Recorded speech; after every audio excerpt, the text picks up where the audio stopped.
percentage, which will take them another step closer to the minor premiership, and certainly a top 2 finish, which would mean so much for a club that has had some dark days themselves in recent times.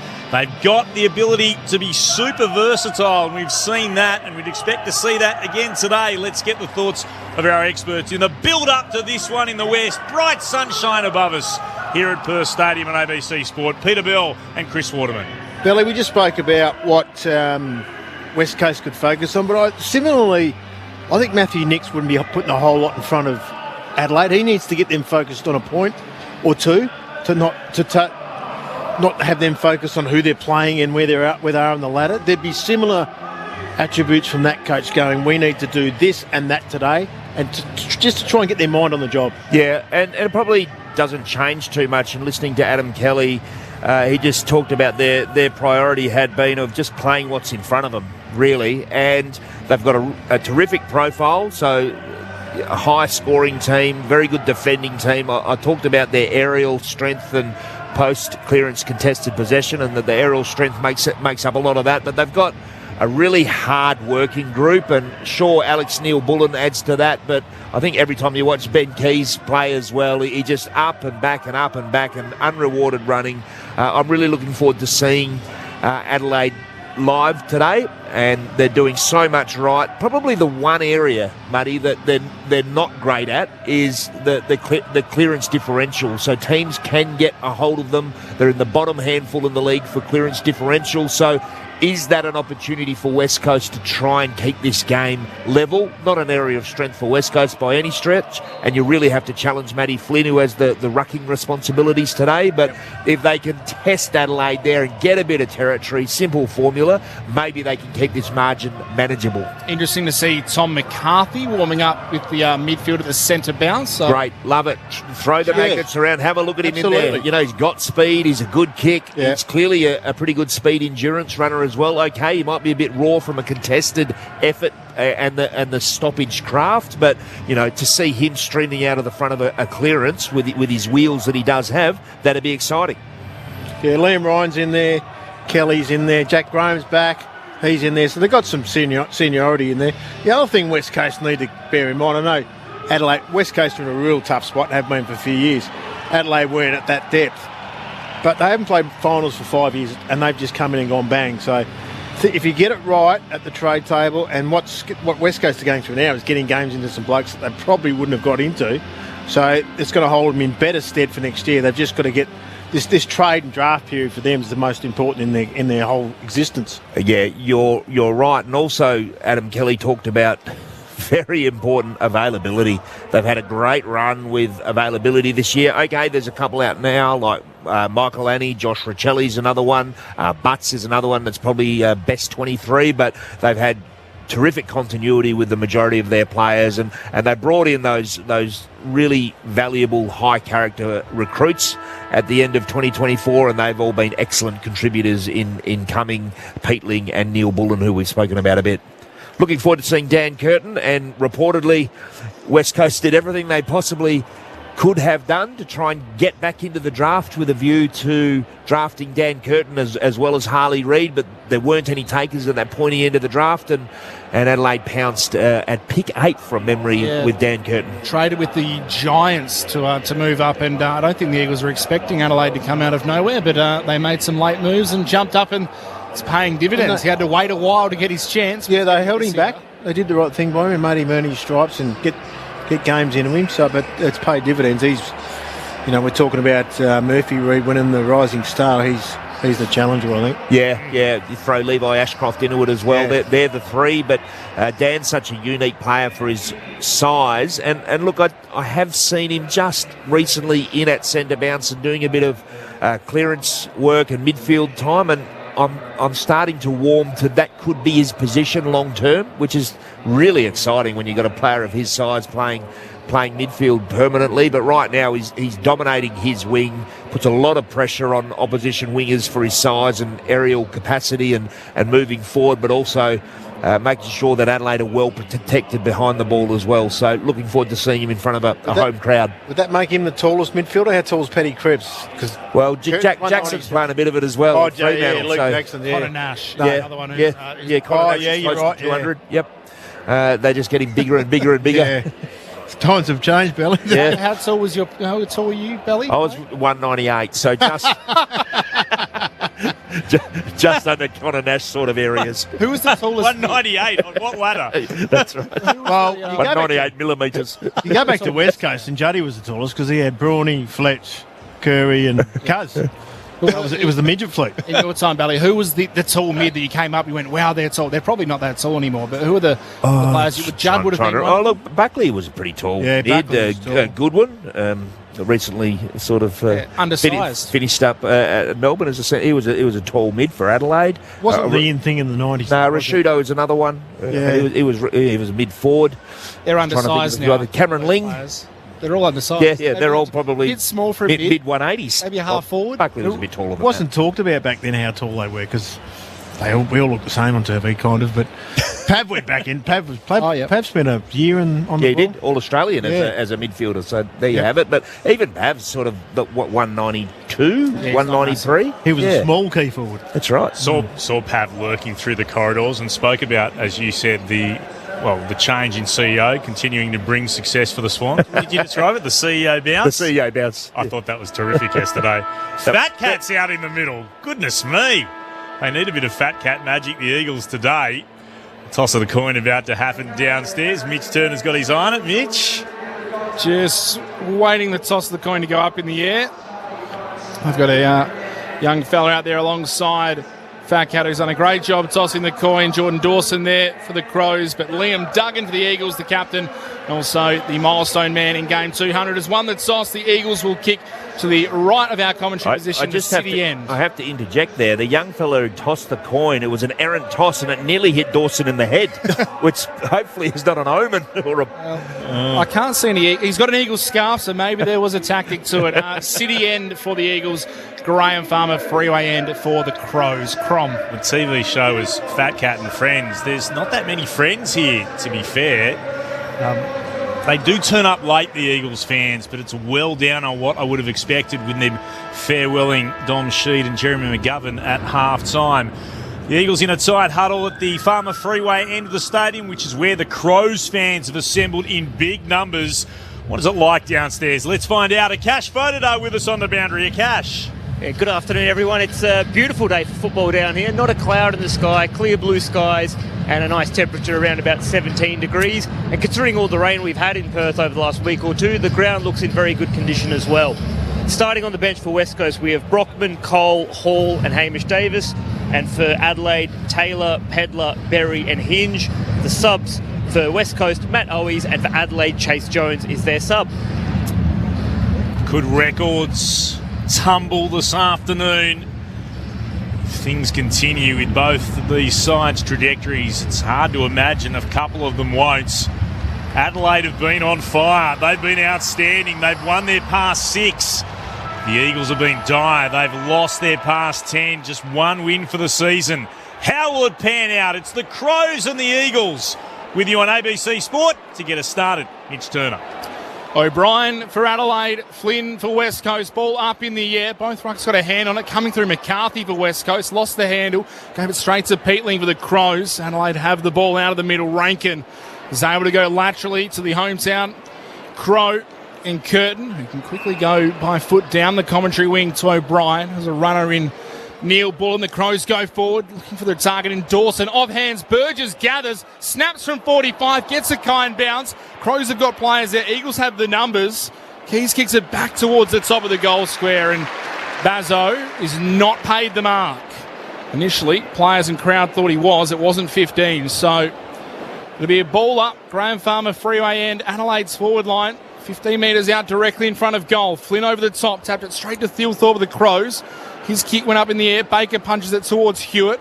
He's dispossessed, crashing through now Keys, 25 metres out from goal. Trying to get it to Rankin. Couldn't take possession. Big pack of players jump on top. We'll have a ball up.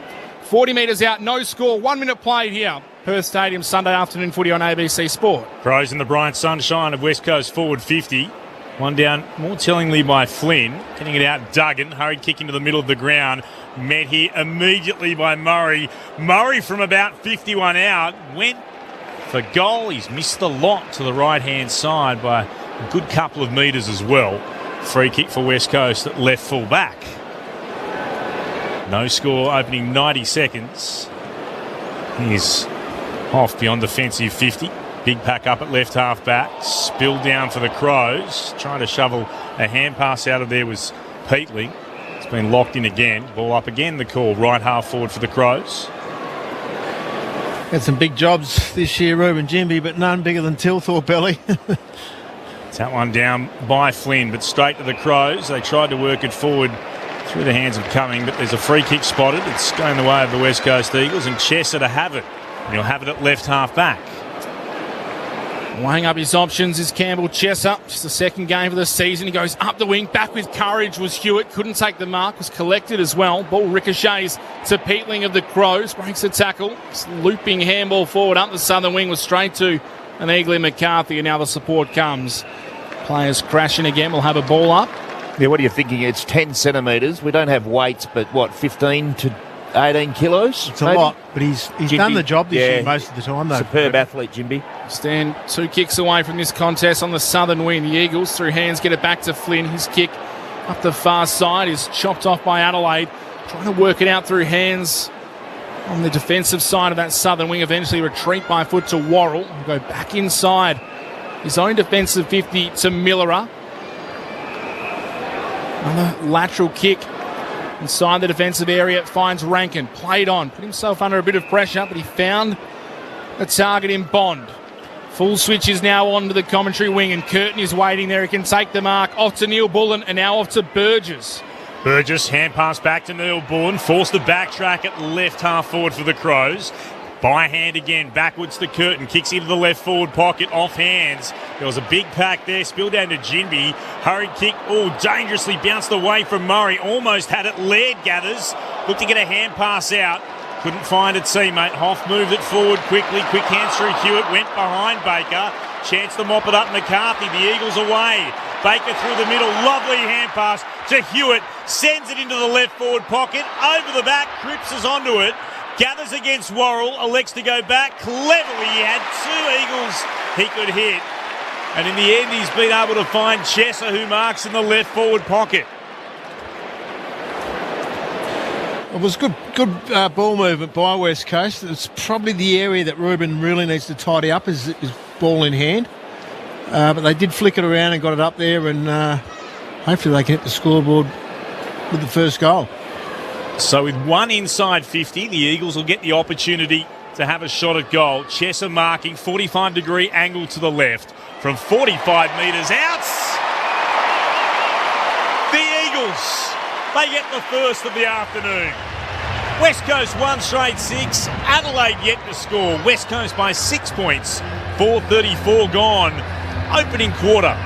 This is Sunday Footy on ABC Sport.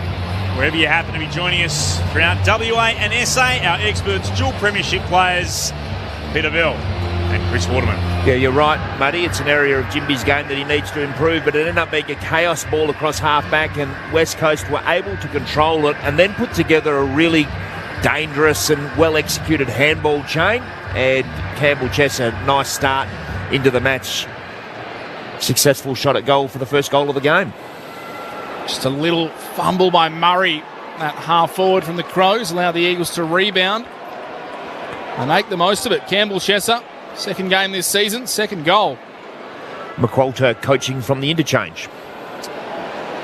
Back in the middle, O'Brien up against Flynn once more. O'Brien got the tap down straight towards Kelly though of West Coast. Harassed by Dawson, managed to get a kick forward. Laird out to meet it, broke a couple of tackles, did the veteran. Now kicks inside the forward 50, looking for Thilthorpe. Coming across was Bazzo, applied the support, a little bit of a fist in there, then taken to ground. A strong tackle is Brock. There'll be a ball up inside Adelaide's attacking 50, about 30 metres out from goal. Flynn and O'Brien make their way down. Both get a hand to it, coming through the pack. Peatling taken high. Yes. Two umpires there. The non-controlling umpire was the one who paid the free kick in the end. But it was definitely there to James Peatling, who was coming through the pack at pace and got the arm, almost a coat hanger style tackle. He'll go back, set shot from 40 metres out. He's very good at making sure that opposition really work on their tackle technique. He can draw a lot of free kicks for high contact, James Peatling. One of those recruits that have been much talked about this year is James Peatling. Set shot on the way. It's a beautiful kick off the boot. Goal umpire barely has to move and the Crows respond immediately. James Peatling gets their first of the day and the scores are back to where we started. Level, one straight apiece. 7 minutes played in the first term. Mitch Turner alongside Clint Wield and our experts Peter Bell and Chris Waterman.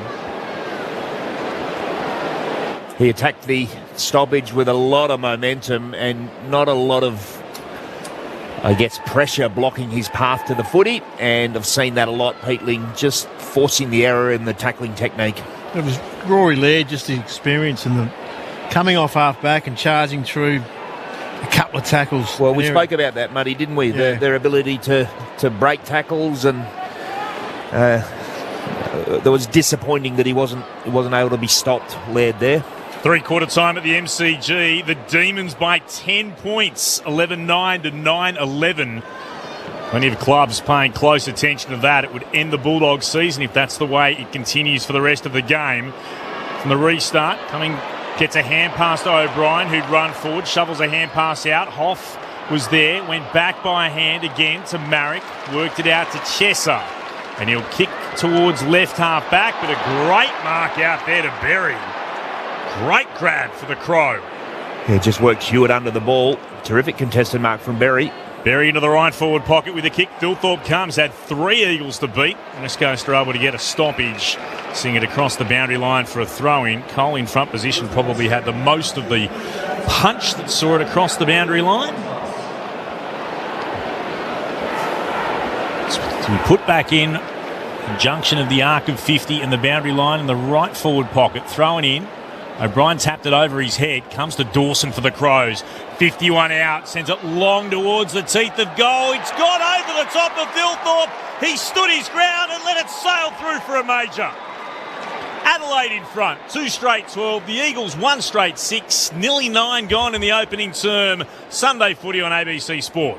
And probably looking at the All-Australian captain there, Jordan Dawson, whose move into the midfield has been well documented and now one of the most impactful players in the AFL. He just had a little bit of room at stoppage. And I mentioned how proficient he is in the air. The other thing is that lethal left boot, and he's kicked that 55 and it's sailed through.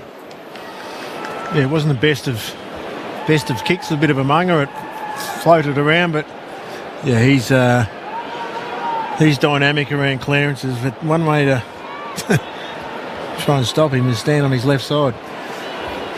Did seem to carry more than I initially thought. Yeah, it was a floater. It just kept going. Just looking at the flags at the top of Perth Stadium, the breeze, if any, is at least at that level, favouring that end of the ground. Back in the middle, Flynn followed up his ruck work, tapped it to Clay Hall, throws it on the boot for the Eagles, inside 50. Shanahan couldn't get to the drop of the ball. Keane gathered, his handball was knocked away. Hewitt in there for West Coast. Bunch of players cracking in. Big tackle applied from Hoff. Rewarded with the holding the ball free kick. It was Cumming who tried to get away. Took a couple of steps. It was Chesser who laid the tackle in the end. And Chesser has got Cumming holding the ball 30 metres out from goal. He'll kick from about 35, a slight angle to the left, looking for number 2. Just hesitated Cumming, and that was prior opportunity. Chesser pounced. Good tackle. They've just got to really fight at ground level in their forward line to make them earn their kicks. Back in the side and a chance to kick his second goal today. It's away to the right. It misses. Minus score. The first blemish of the day. 1-1-7 West Coast. Adelaide at 2 straight 12. 10 minutes played in the first term. So the Crows, it's a short kick and under pressure. Murray immediately, his hand pass intercepted by Brockman. They look to work it forward again through Davis, and they've made a complete meal of it. And Laird was able to gather inside his defensive goal square. West Coast with a genuine chance Absolutely butchered it. The on-defensive 50, it goes to Cumming, tries to work it down the outer wing. It's off hands and over for a boundary throw-in. Wow, that could have been a complete mess. Borrow with the kick-in was short. Murray lost his footing. His hand pass stolen again by Brockman. Gave it to Davis. Tried to get a hand pass over the top to Cripps and only found Rory Laird. They dodged a bullet there, the Crows. Eagles spurning a good opportunity from the restart. Comes down from Peatling. Gave it to Laird. Kicked towards centre wing. No mark taken. At the drop, Kelly. Moved it along to Cole. To Chester to Kelly once more. And that's a nice foot pass. At the attacking edge of the centre square, the mark has been taken by Hoff. Gets told to play on. Looks to flare it out to Duggan. Near the attacking point of the centre square at right half forward. He stabs it short to Hall. And he marks 50 out from goal. 45-degree angle to the right. Has he got the distance, Muddy? Hall? No. Not having a go at it. He's not. He's looking to lay it up. And instead, all he's done is just go short, straight into the path of Zach Taylor, who's taken the mark for the Crows. And he'll move it out to the right back pocket. Crows complete the switch. Berry has it just beyond defensive 50 on the southern side of the ground. He kicks up the wing, looking for Burgess in front. Couldn't take the mark. Had Brock for company. Knocked out of bounds. I just noticed just little things like that. West Coast are getting their arms in on every little contest they can just to bring the ball to ground and halve it and get another stoppage. It's a good sign. It's the Crows by 5 points early in this game. Thilthorpe into the ruck now, stands in front of Flynn. Flynn reaches over the top. The Crows have the numbers at ground level. Laird was on hands and knees, got it down by a hand to Peatling. Backwards handball to Berry. He fumbled it under pressure from Graham. Now they might have turned it over. The Crows they have. Graham takes it for West Coast. Kick was a little hot for Cripps. Keeps his feet though, the veteran. Handball's now to Hewitt. Inside 50. Loops it over the top to Shanahan. Snap on goal is good. West Coast back in front. Might be first for the 18th, but so far the Eagles are up to the challenge. 2-1-13 West Coast. Adelaide at 2 straight 12. Shanahan has his first. 13 minutes in. It's going okay for West Coast. Well, the way they're moving the ball with hands tells me there's a lot of voice out there and that they understand and can hear where each other are. The 2 times they've gone down the field, it's looked good. So it's kudos to the way they're moving the ball, but it's also been in the contest. They've just got a hand in here and a hand in there and forced it back to a neutral situation. And talking of looking good, just the way Job Shanahan moves with the footy, he's got something. Not sure if long-term he's a key forward or a key back, but he looks very natural with the footy in his hands. It's going okay for West Coast. It's going outstandingly well compared to what we feared might happen. They are having a red-hot go here at Perth Stadium against the Crows. They're up by a point. Thilthorpe was in the ruck, and he won it down for the Crows as well. Free kick's been spotted. It'll come the way of Dawson. It was held by Hall. Plays on by hand. Storming by. Chance to send it deep inside forward 50 from Hinge. No mark taken, but again a free kick spotted this way. It's Adelaide's ball. It'll come back to be a shot at goal to Fogarty. He'll put it over from no more than about 15 metres out. He'll start in line with the left hand behind post. Well, first of all, the kick from Hinge had great penetration, and Fogarty, he planted those big thighs, and try as he could, Bazzo couldn't shift him at all. Big thighs, big Mo. Big goal kicker too. Darcy Fogarty is in. And he has missed. Incredible.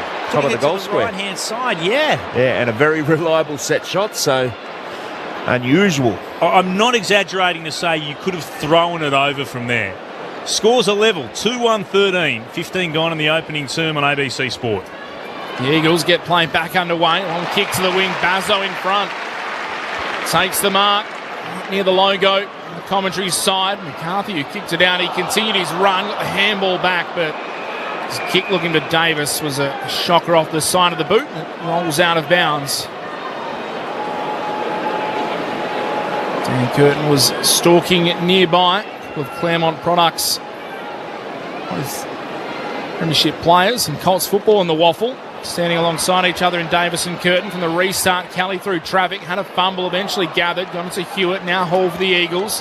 Runs into a brick wall, a literal brick wall in Riley Thilthorpe. We say that a lot, but he is every bit of those words as the ball goes up in the air. Archer Reid and Thilthorpe tangle up, and Archer Reid gets the free kick in the ruck for West Coast. Yeah, Thilthorpe just got him high. So he has the ball on the logo on the commentary wing.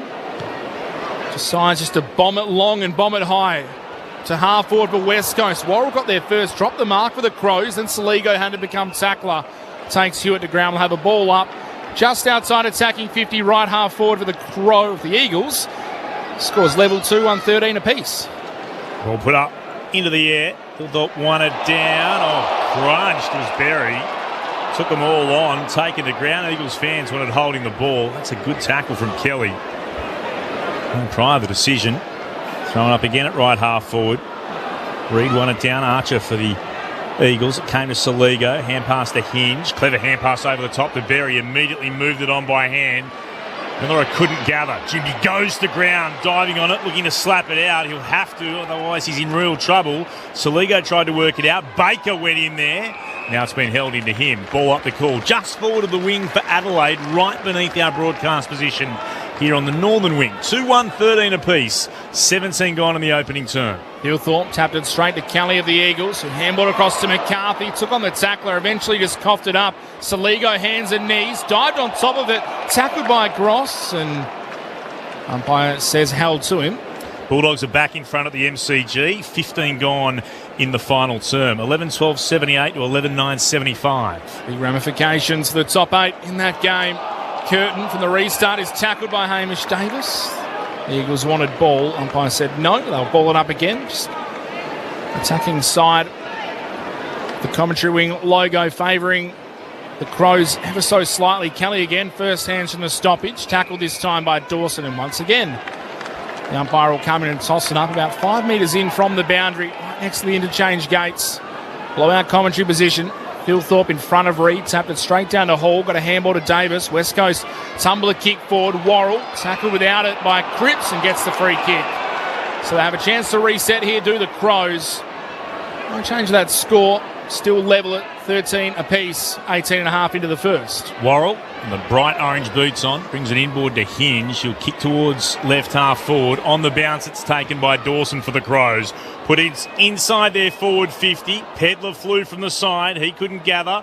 Fogarty just shoved off the attempted tackle of Baker. Ball still on the deck. Pedler went in again. Hot football. Came to Neil Bullen. Can't break the tackle again of Kelly. That's a great tackle. Wrapped him up beautifully and he wins holding the ball. Had support too from Graham, and Kelly will have it inside his defensive 50 in the shadows of the roof on the northern wing. And he'll kick it out towards Baker, who marks it right half back. 19 gone in the opening term. The Eagles and Crows 2-1, 13 apiece. Baker wants to move it quickly. Further up the wing, kicked it straight to the advantage of Keane. So the Crows have ball back in hand. Not having things on their own terms for the moment. Kicks up the wing. Dawson flew from behind, but Flynn dropping in front, takes the mark and a block. Yeah, Dawson's kick, a block against him in the marking contest. Free kick to the Crows. Skipper plays on immediately. Kicks it inside the forward 50. Over the top. Burgess couldn't mark. Fogarty becomes the crummer. Handballs backwards looking for a teammate. 30 metres out from goal. Brock gathers for West Coast. Gives it to Hall. Run down by Berry. Ball up the call. I've liked their intensity, West Coast. They've tackled well. Urgency, which is what you'd expect. Just outside the paint of 50. Left half forward for the Crows. Through traffic, Graham. Broke a tackle. Then got a kick forward. High up the wing, bouncing ball, coming the first one there for the Crows. Handball to Millerer. Off to Saligo, now to Murray. Long kick inside the forward 50. Going back, Pedler can't take the mark. Whistle blown. Free kick. Tug of the jumper against Tom Cole. It's going to Pedler. And the Crows with a chance now to put themselves back front. Pedler will have the set shot 35 metres out. Tight angle to the right. Gee, I'm not sure. I think they both sort of had arms around each other, didn't they? How do you pick that? Yeah. Not much in it.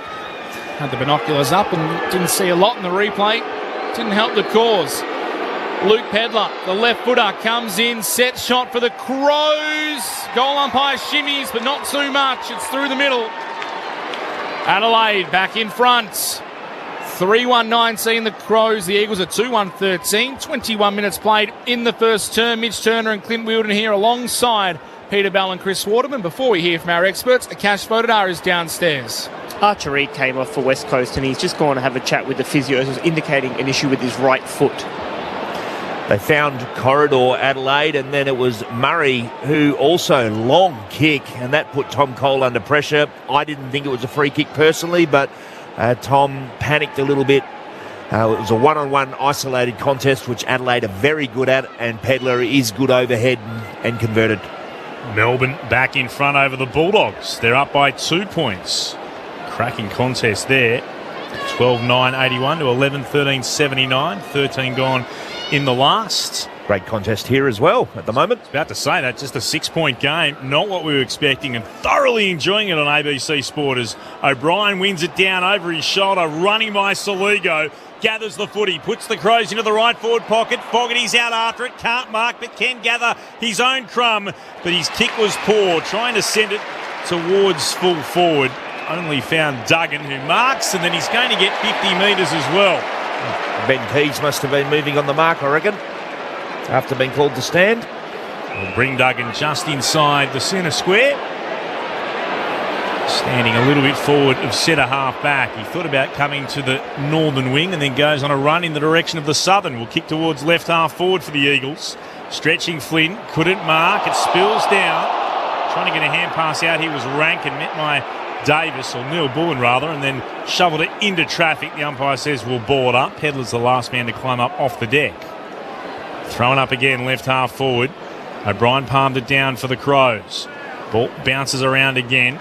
Davis got it for the Eagles to Flynn. Hand pass goes just behind Kelly. The Crows can emerge with it. Dawson stepped inside one opponent, drew Ryan towards him. Hand pass to Bond, moved it off the hinge again. Surrounded by Eagles, so forced to go back. Miller does gather. Sweeping hand pass to Cumming, who decides to go all the way back to Keane at fullback. And he marks for the Crows, and he'll go short once more to Miller. Miller up, doesn't want to waste any time as well. They're trying to go through the corridor again. A low spearing kick to Saligo. Barely goes back off the mark, for he drills one up the southern side to Pedler. Takes it on the half volley. Little handball forward to Neil Bullen into the pocket. Finds Keys on the lead. Tight angle, will kick from about 45 metres out. He's looking around for a couple of options. And he can produce the miraculous. Can Ben Keys? They just made the ground really big, Adelaide, and what that did, it opened up the corridor. There were no West Coast players present, where there were a couple of Adelaide mids, and once they found corridor, well, you got the whole ground to operate from within. Ben Keys, a heart and soul player, this Adelaide Crows outfit. He runs around and the kick is brilliant. Turns to the crowd, says we are the best in the competition. And the Crows extend their lead. Early stages of this match. 4-1-25 Adelaide. West Coast to 2-1-13. 25 minutes played here. Sunday footy on ABC Sport. Yeah, no, they moved the ball well then. It's interesting with Archer Reid down. West Coast are a 1-5 forward line, so they've got Job Shanahan, the rest are small, so that would keep Adelaide on guard, and that's probably why they've been pretty good with their pressure up there, but they just need to lock down through the midfield. 3 goals from stoppage, 3 of their 4 already, Adelaide. Western Bulldogs are back in front with the G. Goal to Ed Richards, 12-13-85, 12-9-81 the Demons. So round about 12 minutes to play. A game that means so much for so many of the finals contenders. From the bounce here again. Both rucks had a touch. It came down to Dawson. Oh, great desperate effort from Hewitt. Went a second time after applying pressure, but his hand pass finds the way to Saligo of the Crows. He shares it across half forward, giving it to Taylor, back to Saligo into the right forward pocket. And it's marked out there for a chance to go back and have a shot on goal taken there again. That's going to be a big chance for Adelaide to kick another one through. Pedler. The shoulder strapped very heavily. The left shoulder coming back into the team this week. Luke Pedler, just his 7th game of the season. 6-1 so far off his boot in 2025. 45-degree angle out to the right. Kicks from 40. He's got another. And all of a sudden, this margin has ballooned out for Adelaide. So with a second to Pedler, the Crows move to be 5-1-31 to West Coast 2-1-13. It's 18 points the lead of the visitors as we go to the 27-minute mark of this opening turn. Before we hear from our experts, Peter Bell and Chris Waterman, let's head downstairs to Cash voted up.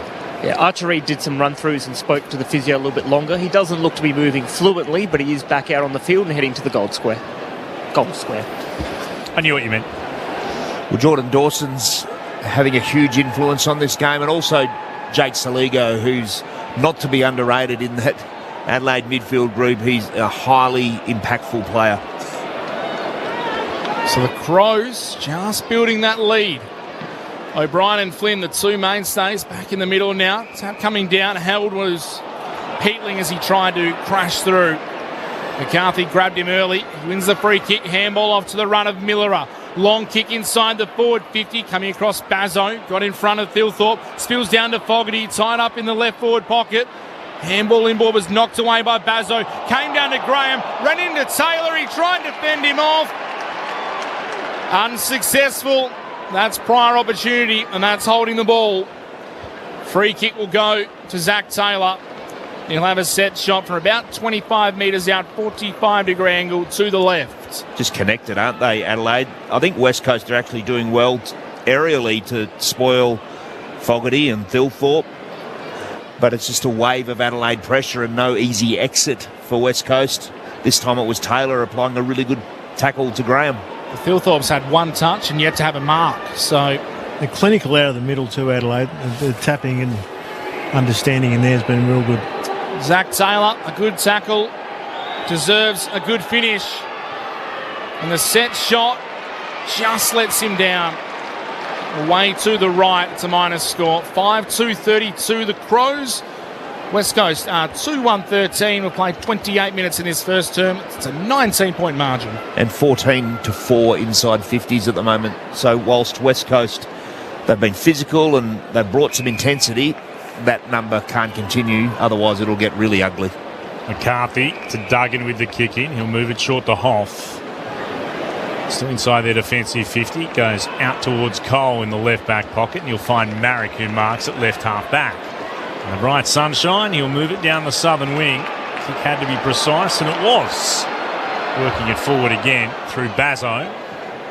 Hands it off. Well, actually kicks towards left half forward rather, through the hands of Laird. And there's a free kick being spotted here. It's in the way of the West Coast Eagles. Will come back to Archer Reid. Eagles fans happy to see a free kick going their way. He's about 70 from goal here, Archer Reid. Probably about 4 or 5 metres in from the boundary. Puts it into the left forward pocket. 2-on-2 battle. O'Brien's in there and he wins the punch down for the Crows. A hurry kick from Laird has only found Baker. He was under pressure, the Crow, and lost his footing. Threw it on the boot, and Baker has marked. He's in line with the right hand behind post, and he marked it about 45 from goal. Yeah, I think it was Berry, and he was falling, but it's not the kick Berry. Or was it Laird? One of the two. It was Laird. It was Laird. Not the kick that you want to clear D50. So here comes Baker. Big chance for West Coast. And Liam Baker. He delivers for the Eagles. Bringing that margin back to just 13 points. Liam Baker with the Eagles third. They're 3-1-19 to Adelaide 5-2-32 as we pass the half an hour mark here at Perth Stadium. Score check again for you at the MCG. The Bulldogs lead is 4 points there with 9 to play. The Bulldogs 13-13-91 to Melbourne 13-9-87 on ABC Sport. Our experts today here in the West, dual premiership players Peter Bell and Chris Waterman. Well, the stats look a bit look scary in favour of Adelaide, but the scoreboard's only 2 goals, but it shows how quick they can change the game. But pressure's been good by West Coast. They're just got to keep it up. Game 1-4-9 for Liam Baker. Just one away from that 150 milestone for a 2-time premiership player at the Tigers. Now a West Coast Eagle back in his home state. The ball is back in the middle. O'Brien v Flynn. Hewitt was first out after it off the tap. It spilled though back to O'Brien to Saligo. Managed to break a tackle of a couple of Eagles. Back to O'Brien. Kicks up towards half forward. Punched away into the path of Clay Hall. The Eagles have it back. A looping handball set. It's asked for Marrick. Managed to get it back to Baker by hand under pressure. He pivots away from one Crow. Kicks up the southern side. Over the top. The leading Eagle, and the Crows have won it back. Hinge dances away from Brockman. Steadies up. Kicks back down the southern side. Baker, big fist in. Knocks it towards Duggan, who's tackled to ground right on the boundary. And the southern wing of the Eagles appreciate the effort. The fans, the players, all getting around Liam Baker. The ball will be tossed up on that southern side. It's the Crows by 13 points. His efforts have been a rare highlight for West Coast this year as O'Brien won it down against Flynn. Trying to go through Berry. Look to tap it to Dawson. He sends it straight towards the boundary line. It's going to be a throw-in. Not insufficient intent despite the protestations of the West Coast crowd. Say about 35 to 38,000 in today. Terrific conditions to watch football. Cool but fine overhead from the throw-in. O'Brien won it down. Goes out in the direction of Graham for West Coast though. To Marrick. Moves it to McCarthy. Breaks the attempted tackle of Dawson. And as his kick headed towards Archer Reed at left half forward, the siren sounds for quarter time. And it's one in which the Eagles have hung tough because it looked like Adelaide were about to burst this game open, but Liam Baker was able to provide the last goal of that term to see it be a 13-point margin at quarter time. Adelaide 5-2-32, the Eagles 3-1-19. The goal kickers for the Crows, Pedler with a couple, singles to Keys, Dawson and Peatling, while for the West Coast Eagles, their goals to Campbell Chesser, Jobe Shanahan and Liam Baker. Adelaide by 13 points at the first change, wherever you're listening around the nation. ABC Listen app, also, of course, on ABC WA and SA. This is Sunday Footy on ABC Sport. ABC iView. Lose yourself in gripping entertainment. Somebody here. Like with the family next door. Know something. Darby and Joan. I'm going to find out who did this to you. And Bay of Fires. What the? Always free, always gripping. ABC iView. This is the 2025 AFL Premiership season on ABC Sport. Quick hands through Hewitt, went behind Baker. Chance to mop it up, McCarthy. The Eagles away. Baker through the middle, lovely hand pass to Hewitt.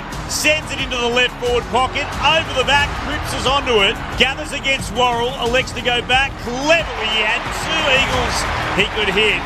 And in the end, he's been able to find Chesser, who marks in the left forward pocket. Chesser marking 45-degree angle to the left from 45 metres out. The Eagles, they get the first of the afternoon. There'll be a ball up inside Adelaide's attacking 50, about 30 metres out from goal. Flynn and O'Brien make their way down. Both get a hand to it, coming through the pack. Peatling taken high. Almost the coat hanger style tackle. They'll go back, set shot from 40 metres out. James Peatling, set shot on the way. It's a beautiful kick off the boot. Goal umpire barely has to move and the Crows respond immediately. O'Brien tapped it over his head. Comes to Dawson for the Crows. 51 out. Sends it long towards the teeth of goal. It's gone over the top of Dilthorpe. He stood his ground and let it sail through for a major. Adelaide in front. Graham takes it for West Coast. Kick was a little hot for Cripps. Keeps his feet though, the veteran. Handballs now to Hewitt. Inside 50. Loops it over the top to Shanahan. Snap on goal is good. West Coast back in front. Might be first for the 18th, but so far the Eagles are up to the challenge. Off to Saligo, now to Murray. Long kick inside the forward 50. Going back, Pedler can't take the mark. Whistle blown. Free kick. Tug of the jumper against Tom Cole. It's going to Pedler. Pedler will have the set shot 35 metres out. Tight angle to the right. The left footer comes in. Set shot for the Crows. Goal umpire shimmies, but not too much. It's through the middle. This is ABC Sports coverage of the AFL. On your radio. ABC Sport Digital. And on the ABC Listen app. Earlier today, the Giants by 54 points over North Melbourne, and in the game that's also live at the MCG, the Bulldogs now lead by 10 points over Melbourne, 15-13, 103, the 14-9 93. 6 minutes to play in the final term. Before we hear from our experts quickly, the MRO has handed down its findings from yesterday, and only fines to worry about for everyone. Cooper Lord has been fined for careless contact with an umpire. Andrew Brayshaw for tripping, first offence. It's intentional low and body, so it's a $3,000 fine. And both Nathan Fyfe and Connor Rosie are both been fined for the same incident, careless contact with an umpire. Their fines, a fixed financial sanction of $5,000 for Nathan Fyfe for a third offence, second offence for Rosie, just over $3,000. What have you made of what we've seen so far? The Crows in front over the Eagles, but not by as much as we expected. Peter Bell and Chris Waterman on ABC Sport. Does that mean that the free kick for Rosie last night was a mistake? I reckon it was. Well, if they both end up getting fined for the MRO, but Rosie gave away the free kick, you'd have to think that one goes as an error. Do you agree? Because when I saw it, I thought that was, well, Fife's been involved here, and that's the reason Rosie's made contact with the umpire. That was one, I just think you needed to bring it back. Well, it was a pivotal moment of the game as well, so Port Adelaide fans will be a bit aggrieved, I think, with good given reason. what happened. Pretty entertaining match, and West Coast pressure has been pretty good. Adelaide just doing everything they can, that expansive ball movement by foot particularly, but they also enjoy a handball chain, and look, they look irrepressible when they get free run to be able to execute that, but West Coast have nullified them to a big degree. They'd be concerned, Chris Waterman mentioned around centre bounce, they were streaming out a couple of times, and Adelaide have had the best of clearance 18-10, and also when they find corridor, like most teams, but particularly this team, given their potency, they're so dangerous. 14-5 in the inside 50s Adelaide's way, and we talked about Muddy West Coast trying to match Adelaide for contested possession. Well, right now the trend is not great. They're minus 13 for that area. And the key question for me will be, okay, it's a couple of goals different at the moment, and West Coast have had some good looks. Can they sustain it over 4 quarters? Yeah, and it's Adelaide's ball movement once they get out. That's the hard part for West Coast. They just can't sustain the pressure because they're such a clinical team, Adelaide. I mean, they're 25 possessions ahead, which is, in one quarter of footy is 2 or 3 good players. So there you go. Centre clearance is 8-1. They just got dominated in there, and that's become a big difference. That's where Matt Flynn has to have a bit more accountability. They lead the inside 50 count 14-5, the contested possession count as well. Individually, 9 disposals for Laird, 8 for Saligo, Kelly with 7, McCarthy and Hoff with 6 for the Eagles. They catch photo downstairs. Yeah, just an update on Archer Reid. He spent that whole quarter-time huddle having more work done on that right foot and has had it retaped and is starting on the bench. Thanks to Cash. 13 points the Crows lead as we start the second term. Bounce from the umpire. They go at it. O'Brien won it down. Comes the way of Kelly, though. Got it immediately to McCarthy. Kicks inside forward 50. A good attack on the football. Worrell. He's taken the mark. It was in a pack of 4. Seriously courageous there from Worrell, and he's done it all year. That's why some are talking about him as All-Australian contention. In his bright orange boots, he heads towards the wing. That's not as good a kick, though. It's been intercepted. McCarthy went up in front of the logo and he takes the mark for the Eagles. He'll chip it short. It's well played. It comes to Davis. Back in the team this week. It's the 6th game of the year. Still looking for his first AFL goal. Kicks towards full forward, and then that's well read. Murray out to mark in game number 63 for the Crows. He stands in his defensive goal square and he'll pop it out to Worrell, hard up against the boundary in the left back pocket. Kicks beyond defensive 50. O'Brien set himself. Rose got hands to it, couldn't mark it. Baker at the drop, gave it again to Davis, to Hall, moving it to McCarthy for the Eagles. Kicks inside forward 50. Murray tries to mark one-handed, couldn't. Shanahan running by, missed it. Kicked away by Taylor for the Crows, but he turns it over again. And Flynn marks just in front of the southern wing. Almost every player ahead of him at the moment, Matt Flynn. He's looking into the sun, kicks it up into the right forward pocket. Shanahan the target. Did he use his hands? Umpire says it's all good. Shanahan takes the mark and will have the set shot from a tight angle just inside the 50 at right half forward. Well, he got away with one there, but West Coast have only got 1 tall, and it's Job Shanahan. They've got 5 small, so they've got to be smarter when they come inside 50 and start hitting up short. It's a big ask for the young keeper, isn't it, Shanahan? Last time I said something about his kicking, it didn't work out well. So here is Job Shanahan. Set shot, is a thing of beauty. Shanahan gets his second goal of the afternoon, and the Eagles strike first in the second quarter, much like they did in the first. 4-1-25 West Coast, Adelaide a 5-2-32. 2 minutes played in the second term. Mitch Turner, Clint Wilden, Akash Vodadar, and alongside us, Chris Waterman and Peter Bell. I'm not sure if I've missed this, but I'm wondering where Archer Reid is, so maybe Akash could give us a bit of an update. Did I miss that? He's back on the interchange there, so is he being assessed again? Yeah. He did have, okay. Which is going to mean that a lot is going to fall at the feet of Job Shanahan, and if he keeps executing like that, he'll be certainly filling his role. That was a beautiful set shot, but interesting to see how they kick the ball inside 50, given they don't have a lot of tall targets. Tyler Brockman right now is the deepest West Coast forward. Eagles showing some genuine grit, some determination up against the ladder leaders. That's a poor bounce, but they let it play. One down by O'Brien. The Eagles will be happy about that because it came to McCarthy, got tackled by Rankin, and he'll win holding the ball. Playing on to the running Dawson, went by him from centre half forward, goes towards goal. The mark was dropped in the goal square out to the right-hand side. Burgess, it spilled through for a minor score.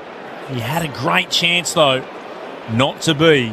5-3-33 the Crows, 4-1-25 the Eagles. The 200 gamer Duggan with the kick in. He'll move it short. He'll find a teammate standing there in the form of Hoff. Goes beyond defensive 50. Miller went up, came down for the Crows. O'Brien to Laird, kicked back inside forward 50. Hoff attacked the football, couldn't mark, spilled in front of him, shoveled the hand pass out, went to Miller, gave it back again. Cummings sends it inside forward 50 for the Crows. Good punch from the side. He really went after that, Brock. But the umpires, he spotted a free kick from all this. He has. Gone back to Jinby, he'll take it. I think Fogarty just put the two hands on Jimby's shoulders as he tried to get the lift, and the umpire spotted it amongst all the chaos right at the back of the pack. The Eagles now through Brock, going out the southern side. Standing tall, though, in the middle of the pack is Worrell again. So impressive, this key defender at the Crows. Goes laterally inboard to Laird, to the middle to Murray. Now right into the centre circle to the skipper in Dawson. Murray ran past, Dawson ignored him by hand and instead goes back out to the southern wing, and Worrell has it again. Worrell goes back to Dawson, not 15, play on, has to kick from the logo. Kicks it up looking for Curtin. Strong mark in front. This giant of a young man stepped off his line, was called to play on, had to go short. Dawson's on his fourth touch in this chain. Has the ball, kicks it inside the forward 50, and it ends in an Eagles mark. McCarthy drops back and takes the intercept in the right back pocket, and it's a dangerous kick in the middle of the 50. It's chopped off by the Crows, knocked down by Laird, gets it to Miller, gave it to Saligo. His handball was knocked away. Now the Eagles can try and surge forward. Well run by Duggan, knocked it into the path of Davis, then to Graham for West Coast. Kick was precise to Brockman. He marks, immediately moves it to Ryan. Marking 51 from goal at right half forward. He spotted Graham, who continued his run. Keane got there though, and his spoil has crashed into the right hand behind post. So it'll be a throw in. Well, Tyler Brockman coming back at the kick was the best thing I've seen today. West Coast, when they go deep in defence, they need Job Shanahan to come right up the ground and then go to their smalls into space, Billy. I think they could work for him. Ball to be spun back in. Right full forward for West Coast. At the back, O'Brien won it down against Flynn. Curtin, though, is there at the drop. He gathers it for the Crows. Tumbles a kick beyond defensive 50. Fogarty with a great mark. Hands high above his head. Was made to work for it too. Looks to go to Peatling. Will try to switch play. Perfectly weighted kick. Coming marks up against Marek. And he'll spear the ball in the direction of Worrell, who spins away from the attempted spoil. It came from the side from McCarthy, moved it to Pedler, goes looking for Thilthorpe, got the shove by Jinby. And that's going to be a free kick away of the Big Crow. Eagles fans don't like it. Was it in the side? Or was it enough into the back? We wait to see if there's a replay for more evidence. Thoughts, gents? He's doing the right thing, Ruben. He just overstated a little bit. I'm actually happy with that one to be called play on. I thought it was, halfway in the side. Eagles fans will give plenty of advice to Riley Philthorpe as his kick's on its way. And from right in front and 45 out, he misses left. Football justice, they scream if you're wearing blue and gold. Minor score to the left-hand side. 5-4-34 to the Eagles, 4-1-25. Nearly 8 gone in the second term. Full time at the MCG, the Bulldogs have hung on to win by 6 points, 15-15, 105 to Melbourne, 15-9-99. The Bulldogs stay alive in 2025. Long kick out by McCarthy. Flynn trying to claim the mark. I said play on. The Crows have won it back. Pedler, though, handballs it straight to Bazzo. Snaps around the body. Archer Reid back on the ground, takes the mark. Handballs to Marrick. Kicks down the broadcast wing. Cripps worked under it by Murray. The Eagles fans don't like it. Oh, the kick by Murray's a shocker. It goes over the head of Laird. Back inside the defensive 50. The Eagles take it through Brockman, who can chip in board for Campbell Jesser. His third shot. It will be. He's got 1-1 so far. The former first round pick for the Eagles. This one is directly in front, about 35 to 40 metres out. This is the with the smalls everywhere. I reckon it's just caught Adelaide off guard a little bit. Normally there's 3 talls down there, so I think the Ryan Marriage kick was just a bit too much for Cripper, but just forced him into error. This is not a replay from 2006. This is a fresh game, and the Eagles are right in it against the Crows. Campbell Chesser from directly in front. Misses. Might have just brushed the post. He did. Hits the left upright. The Eagles now 4-2-26. Adelaide are 5-4-34. The margin just 8 points, 9 minutes into the second term. Crows will move it beyond defensive 50 quickly towards Pedler. Spoil came at the back from Brock. Spilled down to Graham for West Coast. Hand pass back to McCarthy. Puts the Eagles into the right forward pocket. Marking out there Brockman. 49 from goal.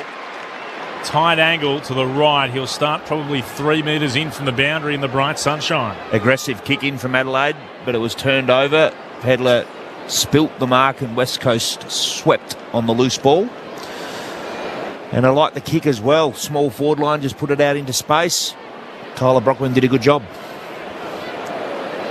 So Hinge stands on the mark. That's 49 from goal. It's a very tight angle at right half forward. From 50 on out, Brockman's given it the lot, except with the extra power, he's missed everything. Went narrow to the right-hand side, out of bounds on the full. Free kick to Worrell in the left-back pocket. 5-4-34 the Crows, 4-2-26 the Eagles, 11 gone in the second. Long kick out to the wing. Philthorpe can't mark. Jimby at ground level is tackled. Didn't just miss Tyler Brockman. He put that about 20 rows back. So some fan got the chance to touch the game ball. It's always fun for them. Ball up, just beyond attacking 50 for the West Coast Eagles. Through the traffic was Neil Bullen. Had the ball ripped away from him. Comes to Graham of the Eagles. Quick kick inside the forward 50. Murray tangling and wrestling with Tyler Brockman. No free kick as the fist goes over the boundary line. It's about getting the crowd involved, Mitch. They'd call them activations around the stadium. Watching the replay. Belly, money. Yeah, play on. Good decision, say the experts. Tap down from the restart. Kelly through traffic. Handball to Ryan, who drops the knees and draws the high tackle. Liam Ryan will get it. The Crows aren't happy. He'll have the set shot from 35, 40 metres out. Tight angle to the right. I'd love to see the replay because that, on first look like a blatant drop of the knees. Well, yes, it was, but that's exactly what... Well, it's very similar to what Peatling did in the first quarter. By raising the shoulder as well. You just got to be so careful around these players. But, yeah, Liam Ryan's very good at it. Lowered into the tackle and was a big Riley O'Brien. He's probably got an excuse for not getting low enough. Didn't have to go far to drop the knees. Liam Ryan, set shot to bring the Eagles back within 2 points. What is happening at Perth Stadium? Well, they need a reward for effort. I mean, Campbell Chesser's just been unlucky with his career to date, but he's had 3 shots on goal in the first 30 minutes, and he could have had 3 on the board. So 2 points, the margin now, 5-2-32 the Eagles, 5-4-34 the Crows. 2-point margin, 12 minutes into the second. This is first v 18th, Chris and Peter. Well, it is different, but West Coast have got no tools to play with, so the way they move the ball up the ground into their forward line, it's just sort of caught Adelaide off guard and created a few problems for them.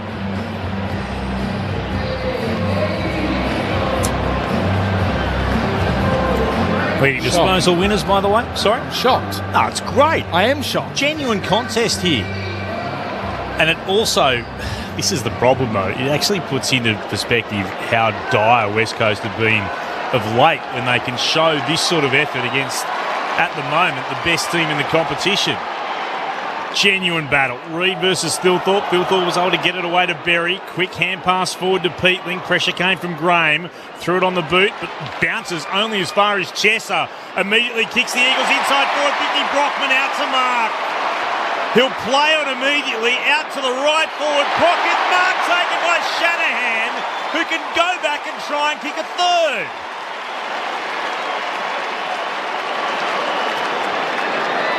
Excellent kick from Tyler Brockman.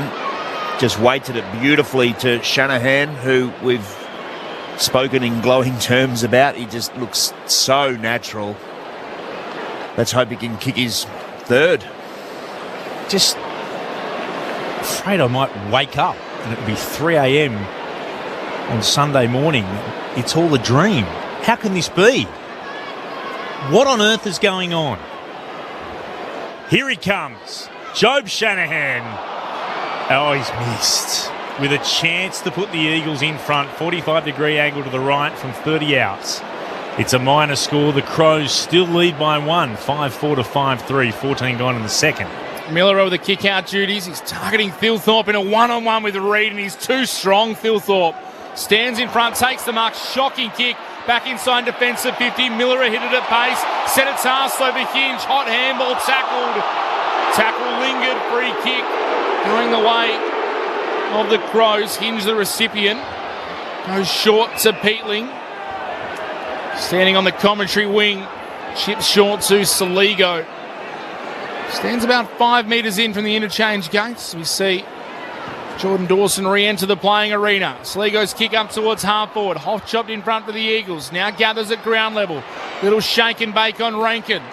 Turns, kicks back up the wing. Flynn the tallest target. And the big Eagles there to take the mark. We had a couple runners coming past. Chose to ignore them and then chips a short kick to Kelly. Had it knocked away by Dawson, but it's chopping of the arms. So it'll be a free kick to the Eagle. Right in front of their bench as it goes laterally inboard to Bazzo. Bazzo will mark and turn and play on immediately with a kick into the centre square. Hoff marking just inside the defensive edge. Puts it out to the southern wing. Shy of the logo, Cole marks and pauses. Nothing immediately presents on in front of him. He does have the ability to take a little bit of a run. 6 or 7 steps. Kicks into the right forward pocket. Now, is that a push? It is. Shanahan got pushed forward. It sent Worrell flying to the ground, but the push was behind them from Keane. So he gave him a push in that marking contest, and he's got a chance to put it towards goal. He'll put boots of ball from right up against the boundary in the right half forward position, and he'll be kicking from about 51 out.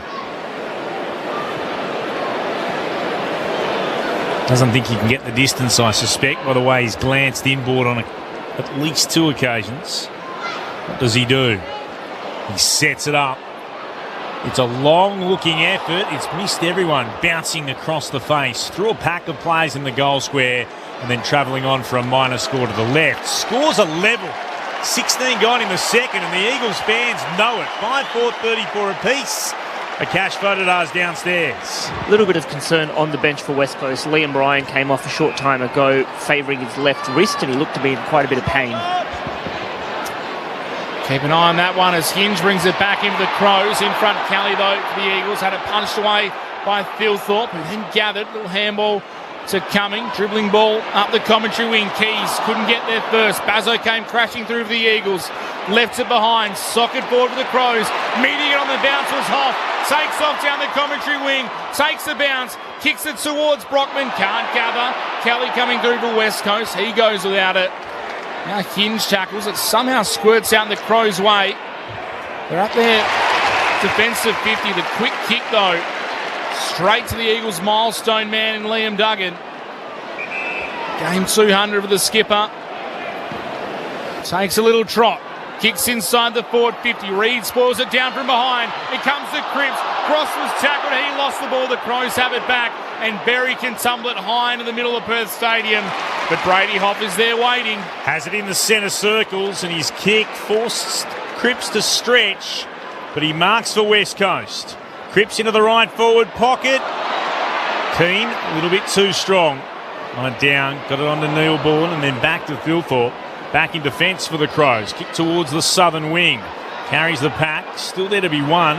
Knocking it to his own advantage. Cripps got it out towards Hewitt. Moved it on to Cole. Puts the Eagles in towards Flynn. Thilthorpe, good spoil at the back. Brought it to ground. Flynn tried to stretch for it. Been picked up here by Berry. He's wrapped up just inside the Eagles forward 50. Coming one way, Davis. He got him and hauled the other. Ball up the call. It's excellent from West Coast to have Adelaide well and truly pinned in their back half. Flynn won it down, but straight to Berry of the Crows. Gets a kick away towards the southern wing. Fogarty has been held. He'll get a free kick here. Isaac Rankin, just the 3 touches. He's been virtually non-existent in this game so far. Brady Hoff doing a great job. Going against Bazzo. Fogarty moves it on immediately towards left half forward. Stretching for it, Burgess. Mopped it up himself. Hand pass to Dawson. Quick hands again. The Crows under real pressure. Hewitt's done well. Forces the turnover through pressure. It came to Hall. Moved it on to Cole. There's a Crow still down. We'll get the Cash to keep an eye on that as it's moved by Graham forward to Hewitt. Towards right half forward. Juggling it. Shanahan! Had 2 goes at it. Marks it. 51 out from goal. Has options. Couldn't find one. Went behind McCarthy. Thilthorpe knocked it back to Hinge. Great tackle from Graham. Turns it over again. Flynn moves it forward to Hewitt. Lost his footing. Hand pass forward again. Was he taken high in there, Cripps? No, according to the umpire, who says play on. Murray gathers it. He's wrapped up and taken to ground. It is a hot football at Perth Stadium. And it'll be balled up deep inside the Eagles forward 50. Scores level, 19 gone in the second. Flynn taps it down. Hewitt just got a handball away. Worrell there for the Crows. Gets it to Berry. Through the ball. Wasn't a legal handball. Free kick West Coast. It's going to go to Jamie Cripps. And they are rattled at the moment, Adelaide. They are rattled. They're panicking, and that's because West Coast heat Is great. is excellent. It's nothing to do with skill, this, Belly. They just brought the heat and all the things that just require effort. The chasing, the tackling. Has got Adelaide on the back foot here. One of 4 members of the 2018 Premiership side still out there for the Eagles. Jamie Cripps sends it through. And 20 minutes into the second term, the Eagles are in front. 6-4-40. Adelaide at 5-4-34. We have a long way to travel in this game, but we could be seeing the early signs of one of the great boil-overs. Akash Fodena is downstairs. Yeah, just one to watch for Adelaide. Josh Worrell took a couple of heavy knocks in the last couple of minutes. He's just managed to come off the ground now. He's talking to the physios and the trainers, pointing towards his ribs and chest area. They are 18-2 in second quarters this year, Adelaide, and they are currently 3-0 against the West Coast Eagles. I mentioned the inside 50 to quarter time 14-5 in Adelaide's favour. It's now 20-19 in West Coast's favour. Such has been the dominance. Repeat entries. It's been terrific from Andrew McQualter's men. Big roar around the ground.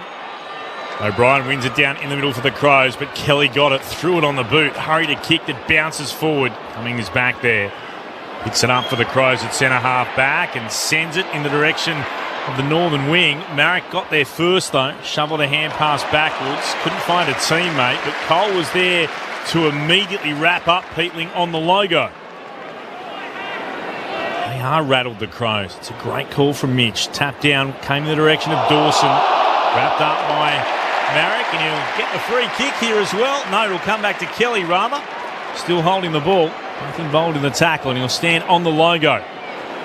Northern wing. Kelly for West Coast. Decides to go short. It was dangerous. Rankin almost knocked it down in front of Hoff. Neil Bullen was there. Looked to soccer it forward.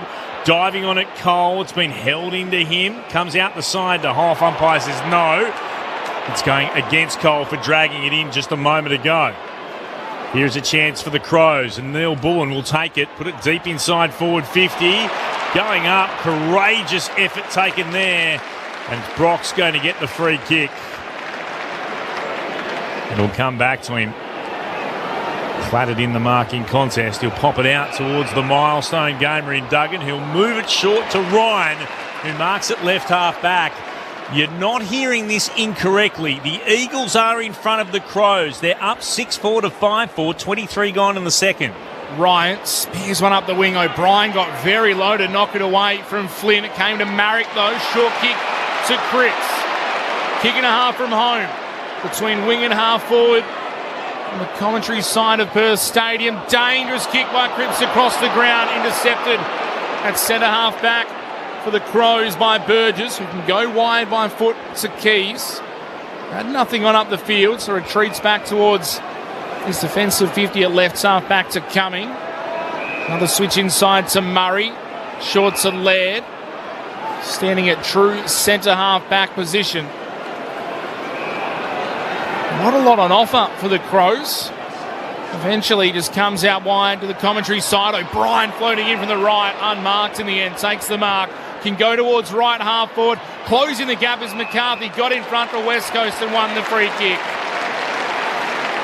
They win it back, the Eagles. They're holding strong for the time being. He goes short to Duggan. The cash photo downstairs. Yeah, the reason O'Brien was unmarked there is because Matt Flynn has limped off, indicating a lot of pain in his left ankle. Well, that would be bad news for the Eagles. Here they come on the commentary wing from Cripps to a packet left half forward. No mark taken. Spill down to Graham. Back in the team after 4 weeks out through suspension. Wrapped up by Murray. Ball up the call. So Archer Reid into the ruck. And he and O'Brien both go tumbling to ground. Umpire says play on. Hall had it. Gave it to Graham. Hurried kick to no one in particular. Bounces across half forward. Kelly missed it. Cumming didn't. Gave it to Dawson. Shared it with Murray. Back to Dawson for the Crows. Kick in the direction of Berry. Ball coming over his left shoulder. He marks in the sunshine at left half back. Puts it down the line to Burgess. First game of the season. Hasn't been able to trouble goal kickers' list so far today. You know what a great player he is at the state level. His kick is speared down the line, but into the path and into the chest of Liam Ryan, who takes the mark for the Eagles. West Coast remain in front. The 18th place team up by 6 over the top-ranked team in Adelaide. 25 gone in the second. Ships it up the wing to Graham. Have you ever seen Liam Ryan playing as the spare defender? That is a new look for the Eagles, and that's the role he's playing right now. Inboard to Cole. Here he is, Liam Ryan on cue. Racking up an uncontested possession. Chips it into the middle of the centre square where Brock can mark. Play on. Now the kick inside the forward 50. Looking for Shanahan. One-on-one with Keane. Shanahan just tugged ever so slightly at the jersey. And it's a free kick to the Crows. He goes quickly, does Keane, and finds Wayne Miller up. Well, they need to get into half-time, Adelaide, and really reset and work things out because they've been dominated in this second quarter. Short to Berry, receives it back again, and now can chip further up the commentary side to Rory Laird. 3 goals to zip. The seconds are tumbling down in this first half. The Eagles by 6. Laird kick up the wing. Ginby, big fly and punch from behind. Down to Graham, who is tackled immediately. We are just about at the main break. Don't adjust your dials. Don't check the frequency. This is Sunday Footy on ABC Sport, and the West Coast Eagles have won the second quarter against the Adelaide Crows, and the 18th side leads the ladder leaders by 6 points at the main break. 6-4-40 the Eagles. The Crows are 5-4-34. Wow. It's a truly remarkable half of football.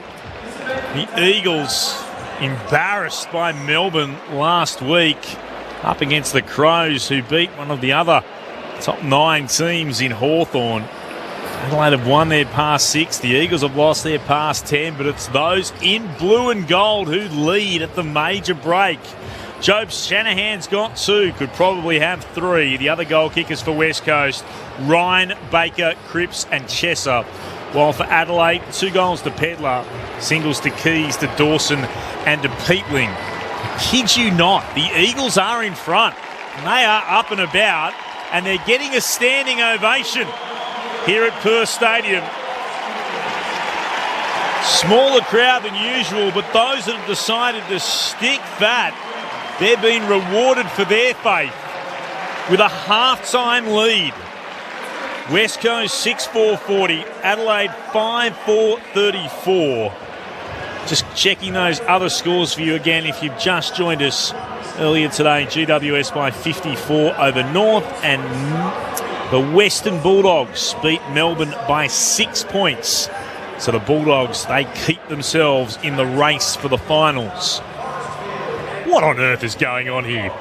As entertaining as it's been, how has this happened, Peter Bell and Chris Waterman? Well, it's happened because West Coast have found some pressure that hasn't been seen too many times this year. They quickly worked out what they needed to do at centre bounce, and they made that a bit more of a dogfight, if you will, because Adelaide dominated the first quarter, and they found that Adelaide are vulnerable under pressure, like all teams are. And it looked like a really good template for that second quarter, Muddy. There was repeat entries. Adelaide were panicking, couldn't get it out, couldn't find a composed possession in their back half. West Coast really organised, and that unique forward setup of Shanahan plus a whole lot of forwards looked quite dangerous. Tyler Brockman looked dangerous. Cripps hit the scoreboard. Shanahan just gave a contest. With the forward line, those half-backs, the Worrells and the likes, Maliras, Peatling, they've been so used to just zoning off and becoming third man up and marking. They haven't been able to get that luxury today because of the different forward line West Coast have thrown up and the way it's gone in. You know, you mentioned it early on about the chaos balls. It's hard to read when you're half-back flanker trying to zone off.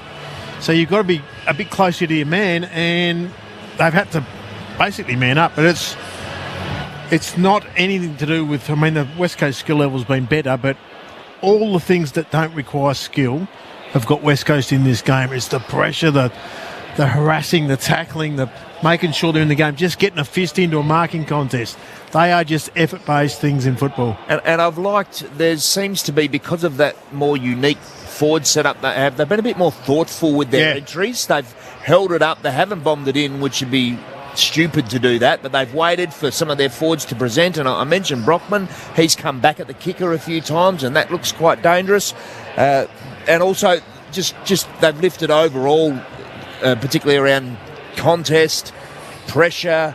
I've liked the way that they've been organised as well. And Adelaide looked vulnerable. A couple of really shocking turnovers at half-back. I remember one from Murray, and the other one might have been Worrell that went over the top, and they just look a bit panicky, look pressured. We mentioned they were rattled. They did look rattled, Adelaide. And Laird turned one over from panic as well. Yeah, so it's probably fair to say that that's arguably West Coast's best quarter of football just about this year. They implemented everything, as we said, about outside of skill and how they moved the ball. They're forced into a situation with no tall forwards, but they just gave effort. They all gave effort together and got a result. But we're only halfway through, but it's great to see. It's been exceptional, and the significance of the Matt Flynn injury, whatever it is, that's going to be pivotal because they're already short. If Archer Reid has to go up and play more ruck minutes, who's going to be the second ruck, first of all, if there's no more of Flynn? They've got Job Shanahan battling one out in the forward line, so that assessment's going to be pivotal to the outcome of this match, I think. Yeah, they're one injury away from having to reset their whole game plan, but you know, Flynn's gone off. Archer Reid had something looked at, so there's a couple of little things can go wrong, but you know, hopefully Flynn's okay. You know, he stopped the influence of O'Brien around the middle of the field. It just forced Adelaide into error and made them think. made Adelaide do things they probably haven't done for 10 weeks.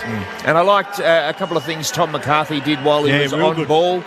Some real burst and speed, which we know he has, and but also he's got a good array of kicks in his arsenal, and he's not scared to go for a few of them as well. And it's been a point of difference, and this is exactly what West Coast need to be doing. Let's try a few different things. Absolutely. Let's try the smaller forward line. Let's try McCarthy on ball. Let's throw Liam Ryan behind the ball just to give us a little bit of stability as an experienced player late in the quarter and preserve our lead. I've loved it. It's been remarkable. It's been a terrific contest, and what a performance, as both our experts, Peter Bell and Chris Woodham, have said, by the West Coast Eagles side. And we're just watching Dom Sheed and Jeremy McGovern make their way around the boundary line, a chance to thank the fans for all their support over what have been two terrific careers, both of them premiership players, and of course Dom Sheed kicking one of the more remarkable goals in AFL history, certainly in grand final history, probably in AFL history. And the fans getting a chance to thank them. They deserve to be walking around as their football club is in a contest, and that's exactly what we've got. Repeating half-time, the Eagles 6-4-40 to Adelaide's 5-4-34. Wherever you're listening, we'd love to hear from you. I'll read out as many texts as we can after we take the latest from the newsroom. 0437 774 774 if you'd like to send us a text. 0437 774 774. This is Sunday Footy on ABC Sport. As I said, let's pause from Perth Stadium with the Eagles up by a goal over the Crows and take the latest from the ABC newsroom.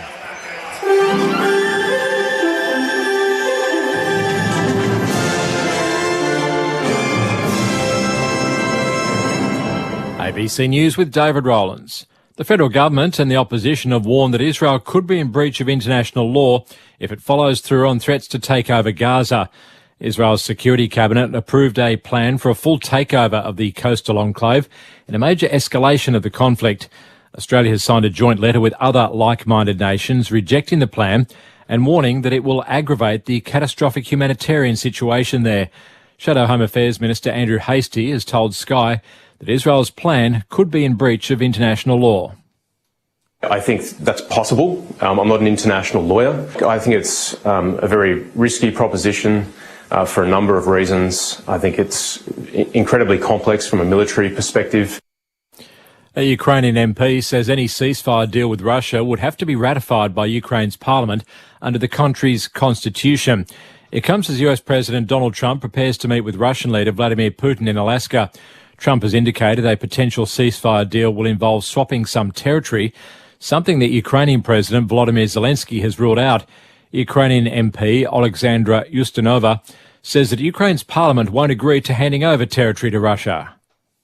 I cannot imagine our parliament ratifying anything that doesn't bring actual peace. And if there are no guarantees, which is the key question every Ukrainian is asking, that the parliament would vote for that. The UK government says it will move to deport criminals from Britain as soon as they are convicted. Currently, foreign citizens convicted of crimes serve their sentences in British prisons. The government says it will save UK taxpayers more than $107,000 a year per prisoner. Justice Ministry Under Secretary Alex Davies-Jones says that taxpayers shouldn't be footing the bill.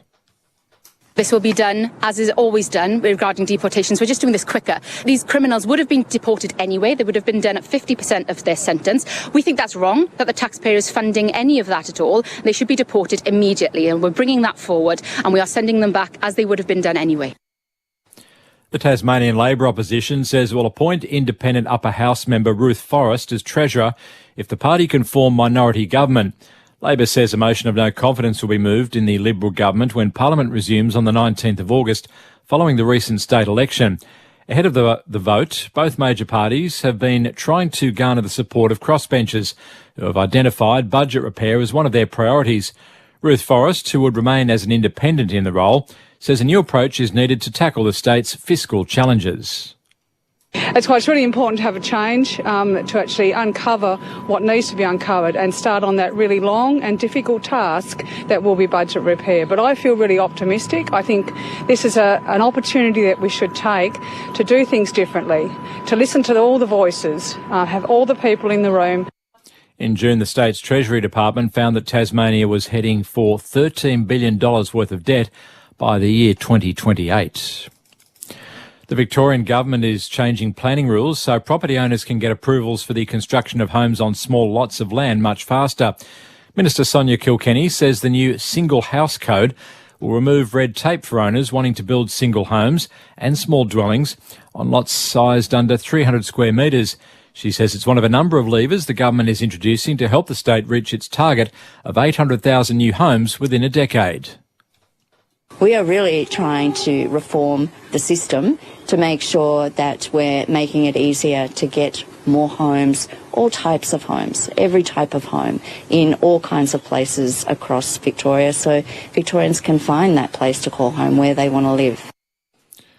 Turning to sport now, and Australian women's rugby forward Piper Duck says the squad will take confidence into the Rugby World Cup in England. The Wallaroos are yet to win the tournament and will start their campaign against Samoa in a fortnight. Duck says the Australian squad is determined to compete for the coveted trophy. We are feeling very confident. We've been training really hard. If you can watch our growth from the last World Cup in 2022 to now, there has been exceptional growth. I think Joe Yaff's done really well with us, but the group just have that hunger. And 2 Japanese boxers have died after suffering injuries in the same event in Tokyo on the 2nd of August.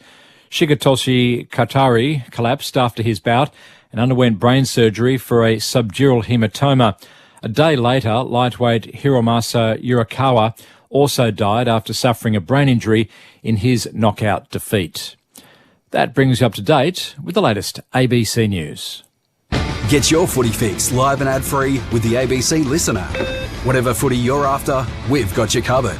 Called by ABC Sports expert commentary team.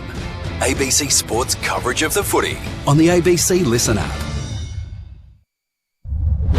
This is the 2025 AFL Premiership season on ABC Sport. Matt Flynn kicks it up to the right forward pocket. Shanahan the target. Did he use his hands?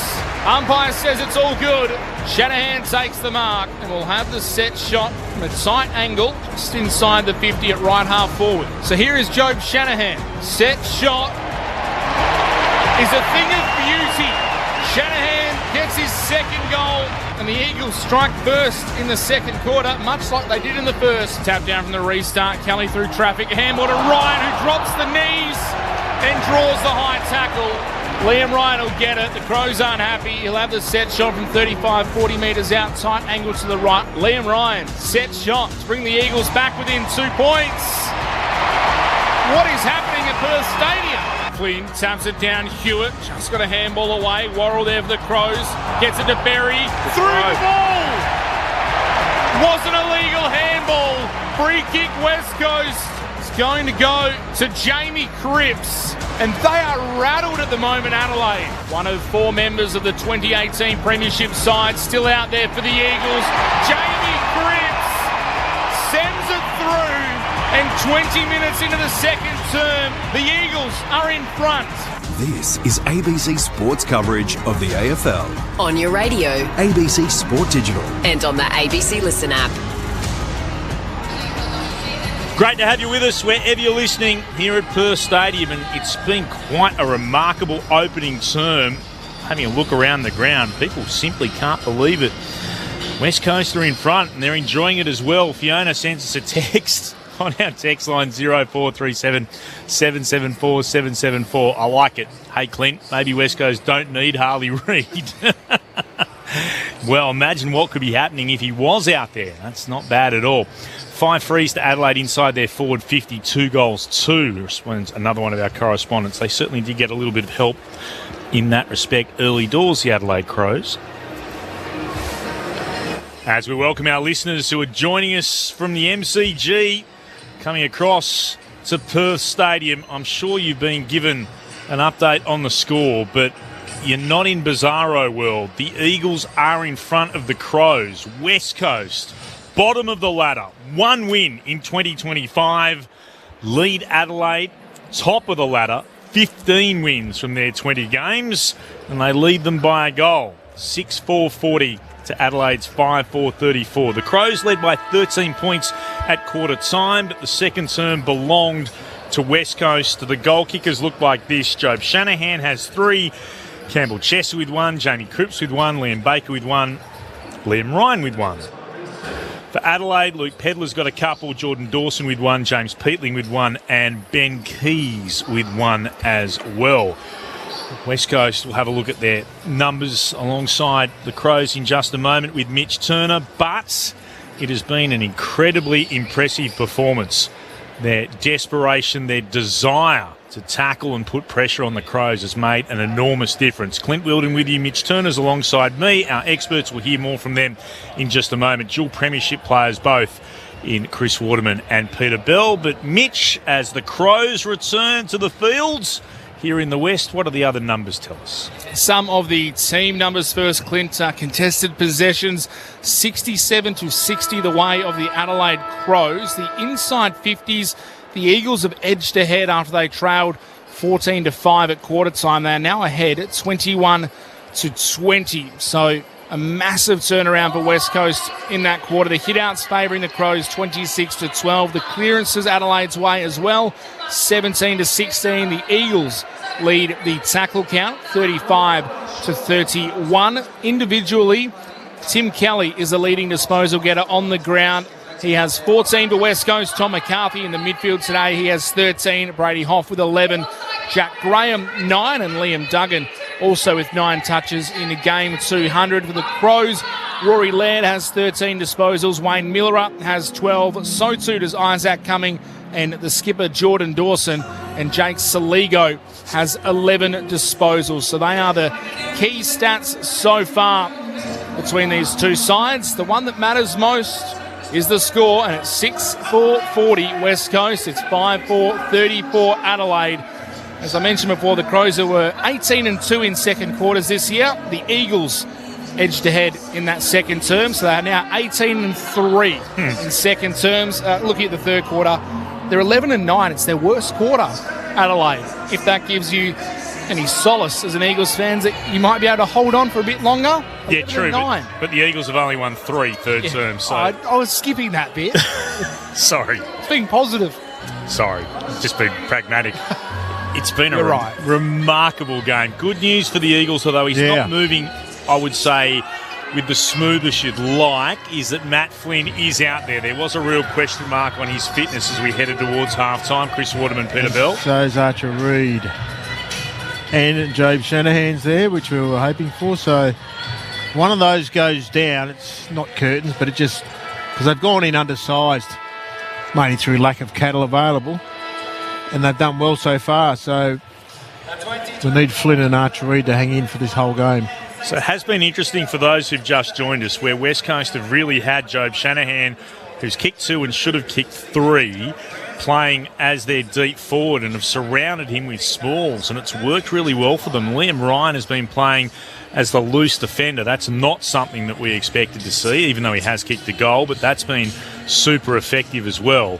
Can you maintain the rage in this second half? Because it has been the desperation that West Coast have not shown enough in 2025 that has put the Crows on the back foot, Belly. Well, given what's transpired in 2025, you'd have to think that that's unlikely for West Coast to be able to sustain the pressure, because that's what really has caused Adelaide to panic a little bit. Some uncustomary turnovers and cough-ups with the ball by Adelaide, and West Coast have been good enough to capitalise on that.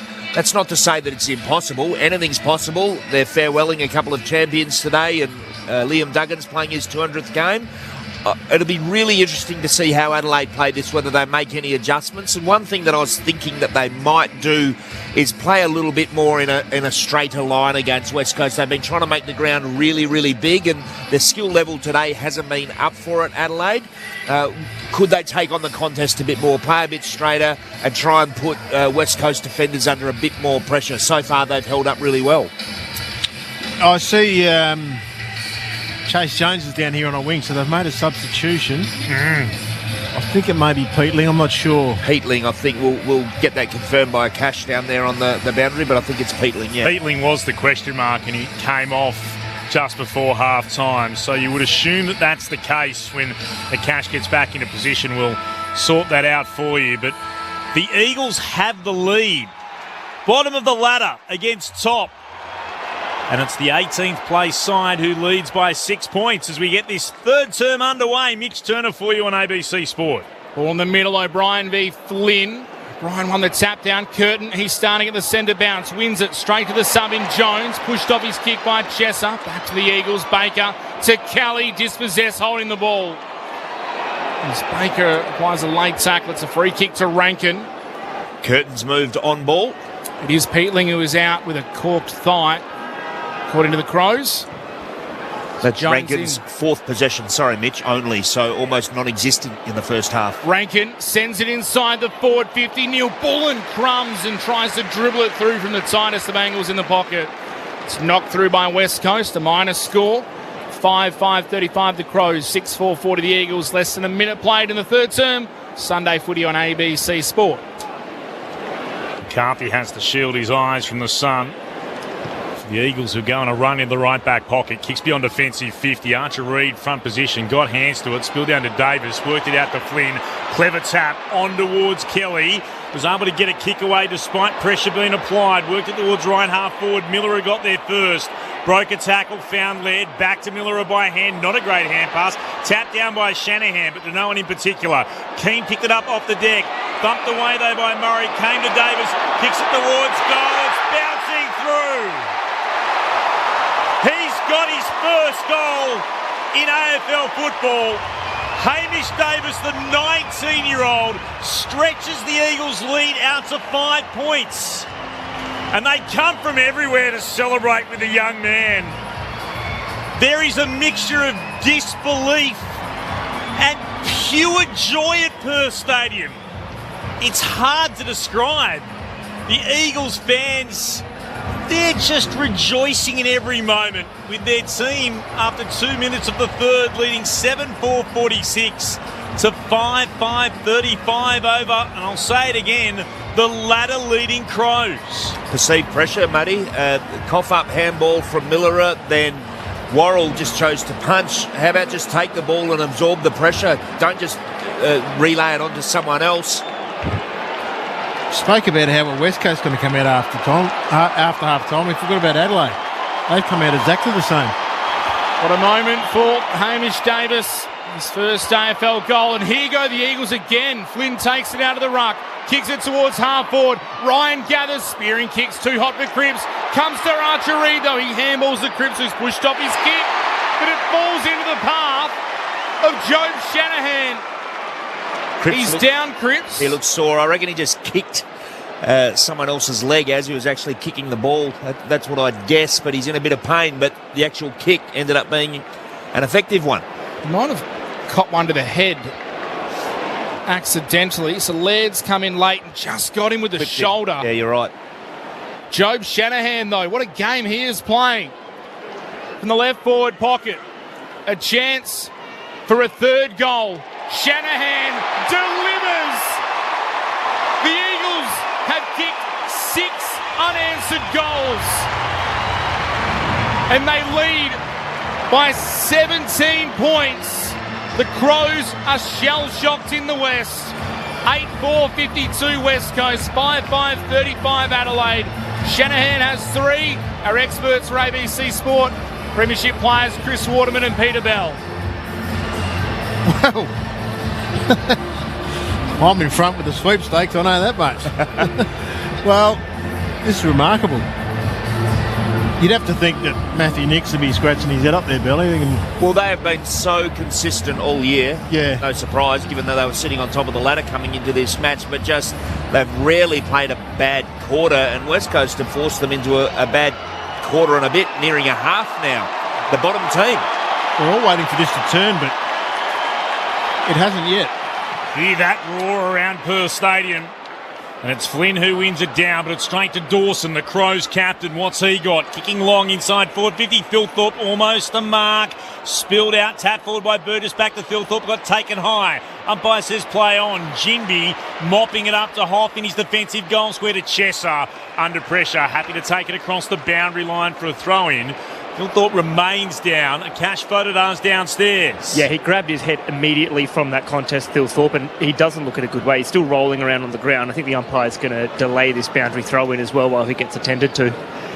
He's Oh, his face went into the back left shoulder of Liam Duggan. You saw the moment it happened. He threw the head back. It's a football accident. That's Weeks. But absolutely.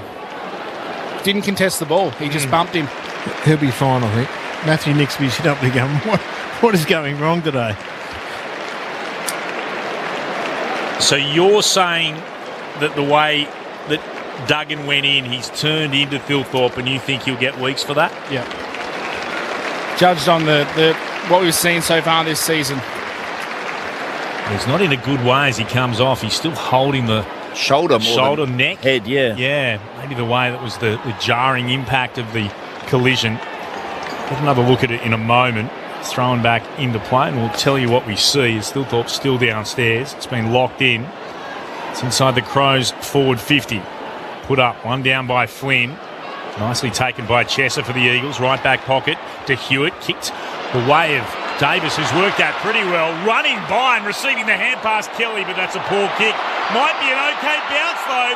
Poor bounce for Peatling. Ryan coming through, couldn't gather. Merrick goes in again to apply pressure, and he wrapped up Pedler. And it's going to be a free kick. No, a ball up, rather, I say. Just inside the centre square. Cross almost half forward for West Coast. Thrown down again. Came the way of McCarthy. Kicks inside the attacking 50. He wanted Archer Reed. Ball's on the deck. Bond broke a tackle. Got it to Laird for the Crows. Kick beyond defensive 50. Hits Saligo on the chest. He's got it at right half forward. Has a man out on the southern side. And O'Brien took the mark. Little handball across to Neil Bullen. Tried the little chip and charge, and it worked effectively. Got it to Burgess. Continued his run. Burgess goes longer. Inside the forward 50 for Adelaide. Fogarty in front. Couldn't pull down the mark. Jimmy was there to knock it out of his hands. It's out of bounds 40 metres around the Crows' attacking goal. Looks like a neck issue to Thilthorpe, as we can see on the monitor, the close-up there. Just testing kind of the right up near the base of the neck, real top of the shoulder. He also had a good look in his eyes as well, as he copped one to the head. Back underway here. Laird received it from Dawson, going backwards, gets it to Bond, stepped through a couple of Eagles, did well, got the handball forward to Saligo. Saligo goes inside the forward 50. No mark taken, spills down the way of the West Coast. Baker sells a bit of candy, now kicks out to the broadcast wing. Shanahan has a couple of Crows to contend with. Worrell leads the chase back. Shanahan worries him out of it. He's under pressure, the Crow. Now the support comes. Jamie Cripps in there, lays the tackle. Murray goes out of bounds. Brilliant work by Shanahan. And the crowd are feeding off this effort from West Coast. That was a 2v3, and blue and gold prevail. Ball to be spun back in. Right half forward for West Coast. Now it's 60 out from their attacking goal at the city end. O'Brien won it down for the Crows. They had numbers around the football. It came to Leg, got it again to Miller, or Rankin rather, got a kicking around the body. Trying to attack the football once more is Baker. Onto it, though his hand pass is intercepted. Here is an opportunity for Taylor, and he goes cleverly short to Fogarty. He marks on centre wing. Steers the ball back inboard. This is Rankin again. Stands on the logo. Just wants someone to come towards him. Berry's just run on the ground through the interchange gates. That's where the kick goes. Berry pauses. He can go short if he wants to Dawson. That's ignored. Well, then he changes his mind and does go that way. So he makes about 2 or 3 metres with a kick that goes about 16. Dawson now sends it long inside, forward 50. Off hands. Oh, Saligo, beautifully roving, snaps through for a goal. High fives all round for the Crows. Worth to say, understatement, the last hour or so. They needed that one. 6-5-41 the Crows, 8-4-52 the Eagles, 9 gone in the third. The Eagles lead cut to 11 points. Sunday footy on ABC Sport from Perth Stadium, on ABC Radio, Sport Digital, and streaming on the ABC Listen app. Our experts Peter Bell and Chris Waterman. Yeah, he's such a clean player, Saligo. Dawson involved in that, and it seems like it was one of the first times that they're in a dangerous ground ball situation in their forward 50, Adelaide, and a much-needed goal, Muddy. That's their first goal, Billy, since midway through the first quarter, I think. Or Hard to believe. Yeah. 26th minute. That was the first time this season, and thank you to our colleague in South Australia, Aaron Bryans, the first time this season the Crows had conceded 6 straight goals in a game. Against 18th West Coast, they finally hit back. The Crows bring the margin back to 11. Ball in the middle. O'Brien taps it down to Berry. Here go Adelaide to Rankin. Finally has some space. Takes a bounce that kicks a shocker. Doesn't even make it inside the forward 50. The Eagles can try and repel. Hall fumbled it. Now the ball's just bobbling around right on the paint. Comes out the way of Cumming. He sends a dribbler inside the forward 50. Pedler couldn't take it. Hewitt did well. Got a handball across to Jimby. The Eagles trying to rebound. Marrick under pressure. His handball was knocked down. Fell into the path, though, of Baker, who can deliver it up the wing. And Brockman out to meet it. Takes the mark on the chest. Just a little bit of Perth Stadium still in the sunshine as shields his eyes. Brockman kicks up towards Shanahan and a 2-on-1 against him. And Keane there to take the mark for the Crows. Thought about switching it back to his defensive 50.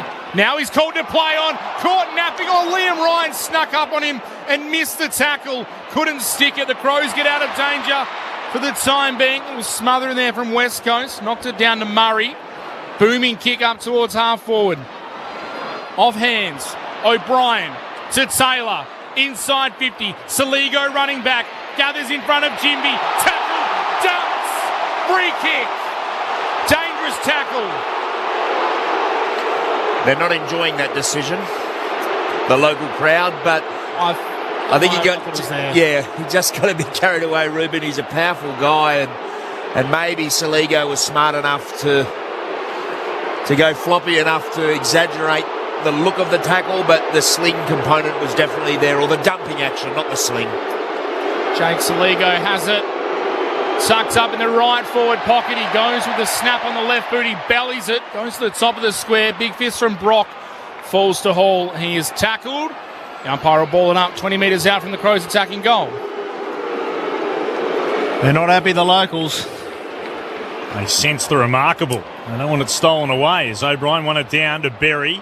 Got tackled, threw a hand pass out. Went to Hall for the Eagles. He's immediately wrapped up by Dawson. Still inside the Crows forward 50. 11 points remains the margin. West Coast over the Crows. It was Flynn who won it down, going through Keys. Couldn't gather. McCarthy does. Kicks it long and high towards centre wing. Laird waiting underneath it. Takes the mark on his chest. Found a replay, by the way, of the Duggan Thilthorpe incident. Is bang on Mitch. He's going to spend some weeks, no doubt, electing to bump and getting Thilthorpe high, which has seen him come off the ground. He's up on his feet now after receiving some treatment. Rankin kicks into the left forward pocket. No mark taken. Saligo went over it. Baker tried to dive on it. Came out to Hewitt. The Eagles have it. Brockman originally from Hall. Now to Ginby to the left forward pocket. There is Duggan in game 200.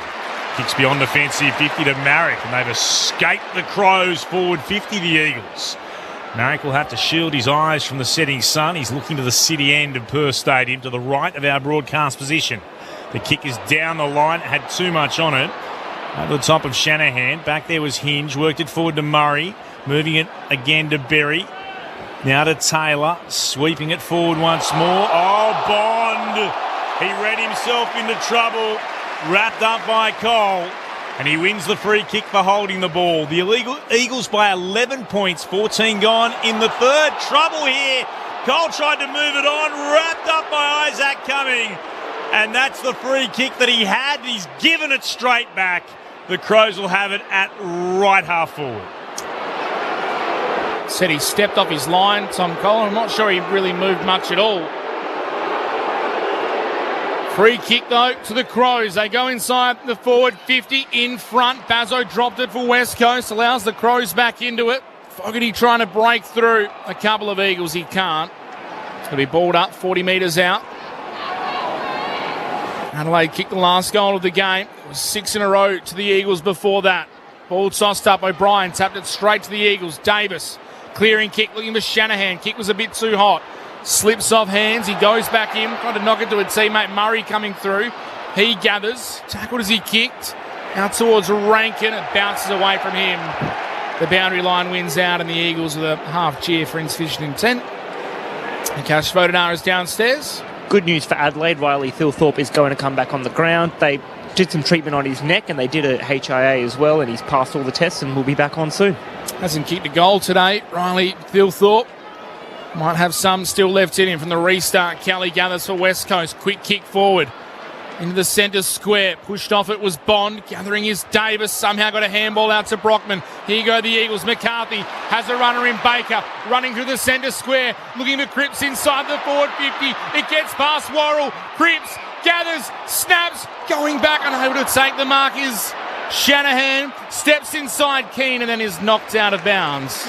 The boundary throw in left forward pocket, 15 metres around from the Eagles' goal. They still lead by 11. Sunday footy on ABC Sport. Liam Ryan's playing as an extra, the deepest player for West Coast, which is highly unusual for that particular player to be doing it anyway. The smallest crowd the Eagles have played in front of at home in a long time, but they're roaring every moment as Flynn went it down straight to Miller, though.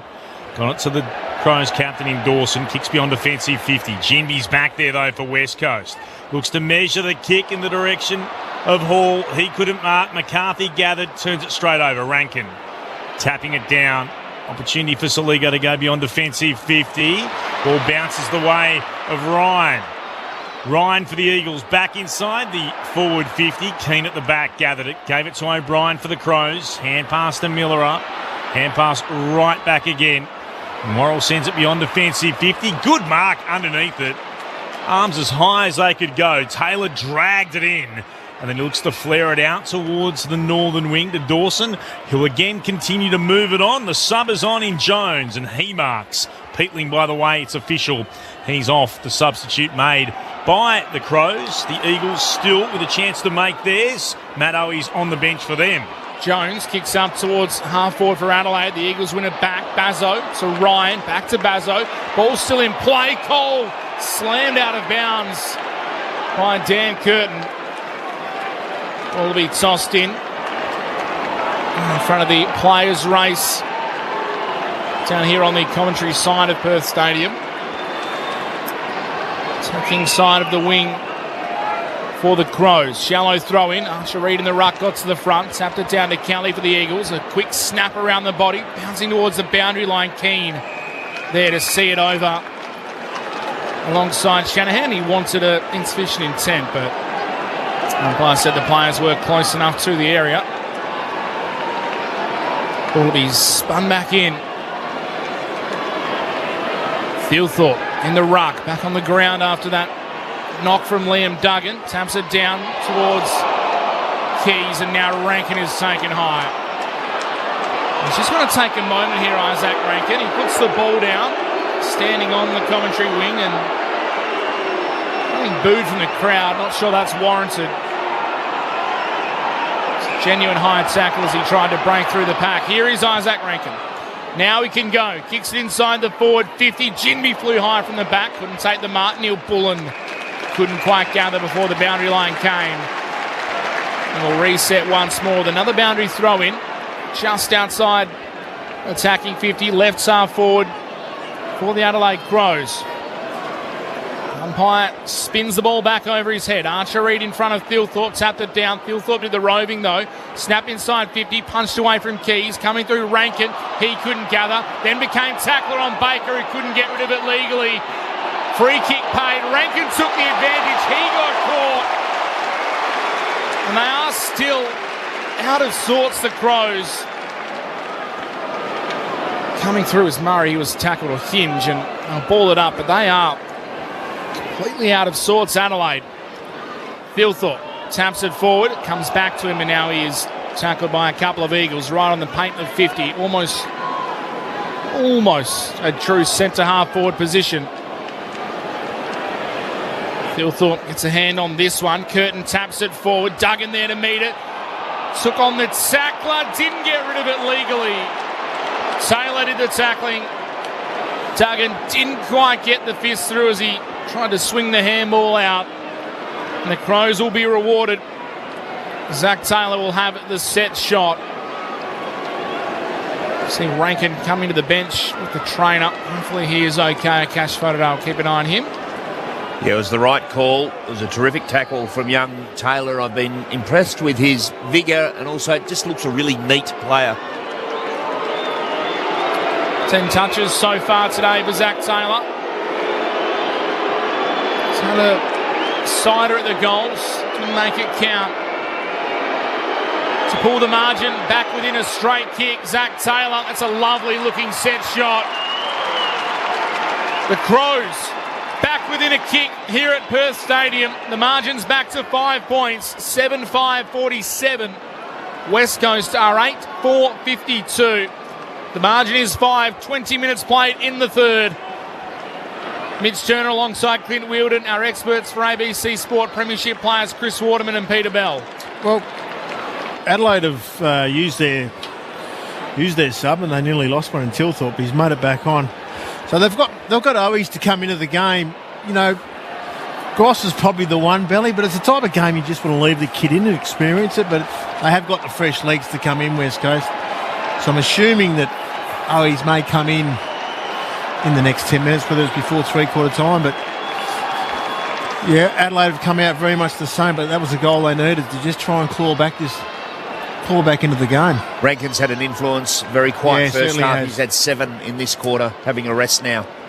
A restart, both rucks had fingertips to it, came down to Dawson, got tackled by Graham, got a kick away. Davis for the Eagles tried to tap it forward, only as far as Belly, met Graham, lost the football. Out towards McCarthy, he's wrapped up in a strong tackle. Great effort in the end. They get the free kick here, the Crows. Comes out through Taylor, who's been busy. Out towards Dawson, the captain. Kick the Crows inside, forward 50. This ball came from Curtin. It's a good punch forward to Pedler. Great spoil, hanging the hands up off. Ricochets off his hands and across the boundary line for a throw in, 35 from goal. Adelaide have played a slower game today, but I think maybe just get it inside 50 and put pressure on West Coast defence. Eagles still lead by 5. O'Brien palmed it down. Here's Saligo, hurried kick forward. Met nicely here by Taylor, was able to work it on to Fogarty. Swept the hand pass out to Pedler from the right forward pocket. He gives the Crows the lead. At the 23-minute mark of the third, Adelaide back in front. Pedler's got his third. Adelaide by a points, 8-5-53. To the Eagles, 8-4-52. Akash Fodadar is downstairs. West Coast have made their sub. Matt Owies is coming onto the ground, and it is Tom Gross who's been subbed out. Well, it was just chaos, Belly. Maybe that's the trick. I mean, West Coast have been chaos going in. Adelaide have. And they've scored 2 goals. Maybe they're just trying to be a bit too cute, thinking we're the best team in the comp. But they've been brought back to the ground by West Coast here, so maybe just roll their sleeves up and get their hands dirty. Rankin back into the centre square. Pedler's 3 goals have been very important in the context of a pretty tight and low-scoring match. And again, Taylor involved in that score sequence. He's been really impressive. Curtin, Rankin and Dawson, the 3 in the middle alongside O'Brien for the Crows. So their impact players are in the middle. The umpire just gives a 6-6-6 warning. Now bounces the ball. O'Brien taps it down. Rankin with pace. Was tackled, dispossessed. Crashing in is Hall for West Coast. He's tackled. He was almost through Isaac Rankin. It's well done for the Eagles to stop him. Ball thrown up. O'Brien taps it forward. There is Zach Taylor. He's tackled. Gets a handball away. Hewitt crashes through. Caught by Dawson. Lost possession. The Crows have it back. Laird back to Hinge. Just straight lines it. Now kicks inside the forward 50. Thilthorpe rises high and takes the mark. Hasn't kicked a goal today, Riley Thilthorpe, but he has a chance now directly in front. He'll kick it from no more than 20 metres out. Maybe it's just turning the Crows' way. Well, it feels that way, and Jinby's been the master of those one-on-one battles that Thilthorpe and he have had today, but that time Thilthorpe goal side and the penetration of the kick from Hinge. It's taken almost 3 full quarters, but Riley Thilthorpe finally has his name on the goal kickers list. He gets his first goal. And the Crows jump out to a 7-point lead. 9-5-59 Adelaide West Coast, 8-4-52, 25 minutes into the third quarter. Well, it's a bit like the first quarter. It's midfield dominance, and that's all it is. Getting their hands in there and moving it quick into their dangerous forwards before West Coast young defenders can have an impact. I've liked Hinge's ability to take ground as well. I mentioned the long kicking, but each time he's received the ball, he's actually taken the grass in front of him and turned a 50-metre player into a 60, 65-metre play, which has meant the forwards get a better look. Volume rises from the local fans, trying to urge their team back into this. Crows lead by 7 points, and O'Brien won it down, but it spills to Kelly for the Eagles. Hand pass to Hewitt. Hand pass forward of the wing. It comes to Marrick. He takes a bounce. Runs the 55 out. Sent in the direction of Ryan. He got a shove by Bond. Spilled out the back. And the free kick's going to be paid. Liam Ryan will be able to throw it over from 15 out. He'll stand in line with the right-hand goalpost.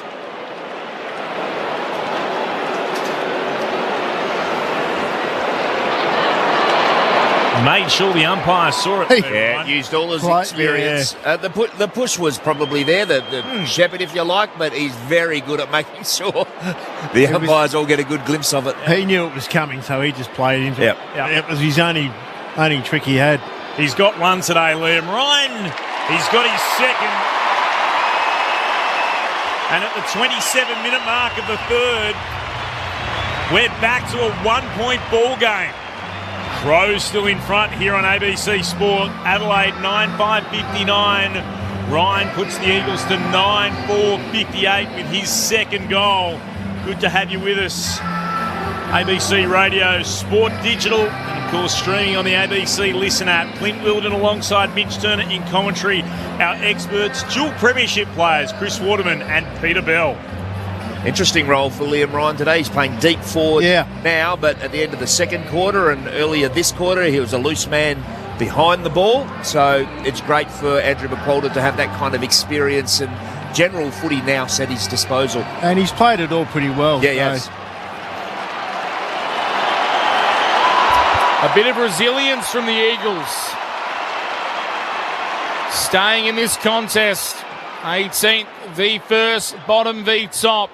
1-point ball game. Back in the middle. Both rucks got a hand to it. Kelly for the Eagles on hands and knees. Got it out to Graham. Out to Hewitt. The Eagles go forward. Great intercept mark from Hinge.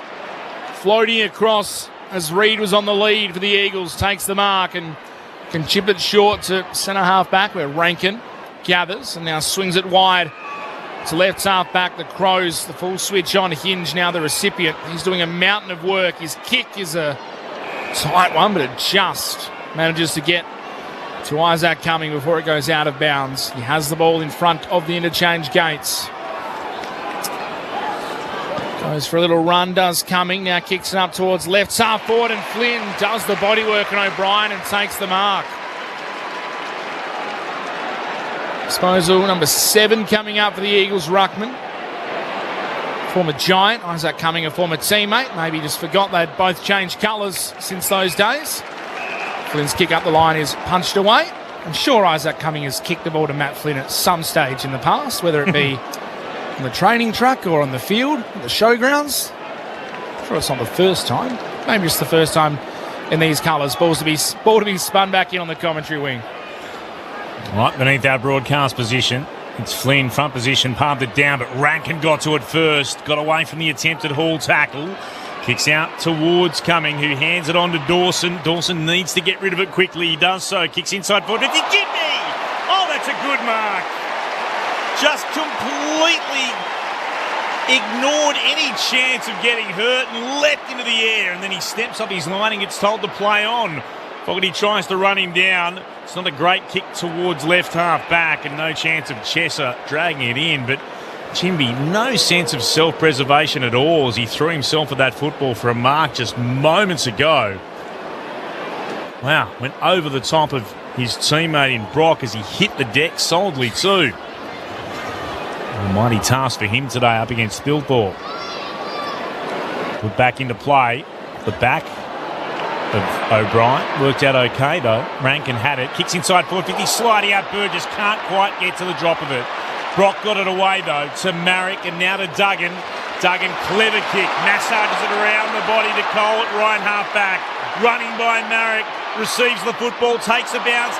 Hand pass to Hewitt. Quickly moves it on to Cole. Beautifully done. Inside 450. Liam Ryan marks. That's as slick as we've seen from West Coast this year.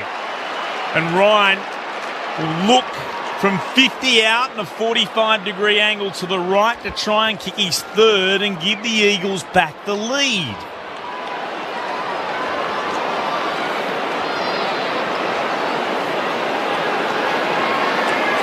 Played as a loose man in defence at times throughout that first half, but he's been thrown forward again here. Another one of their 2018 Premiership players. Liam Ryan from just outside 50. Went right behind the kick. You would never believe it. But the 31-minute mark of the third, the bottom of the ladder West Coast Eagles have found themselves back in front against the ladder-leading Crows. Liam Ryan's got 3. 10-4-64 the Eagles. The Crows are 9-5-59. 31 gone in the third term at Perth Stadium. Goodness me, could one of the all-time great boil-overs be about to happen as we close in on three-quarter time?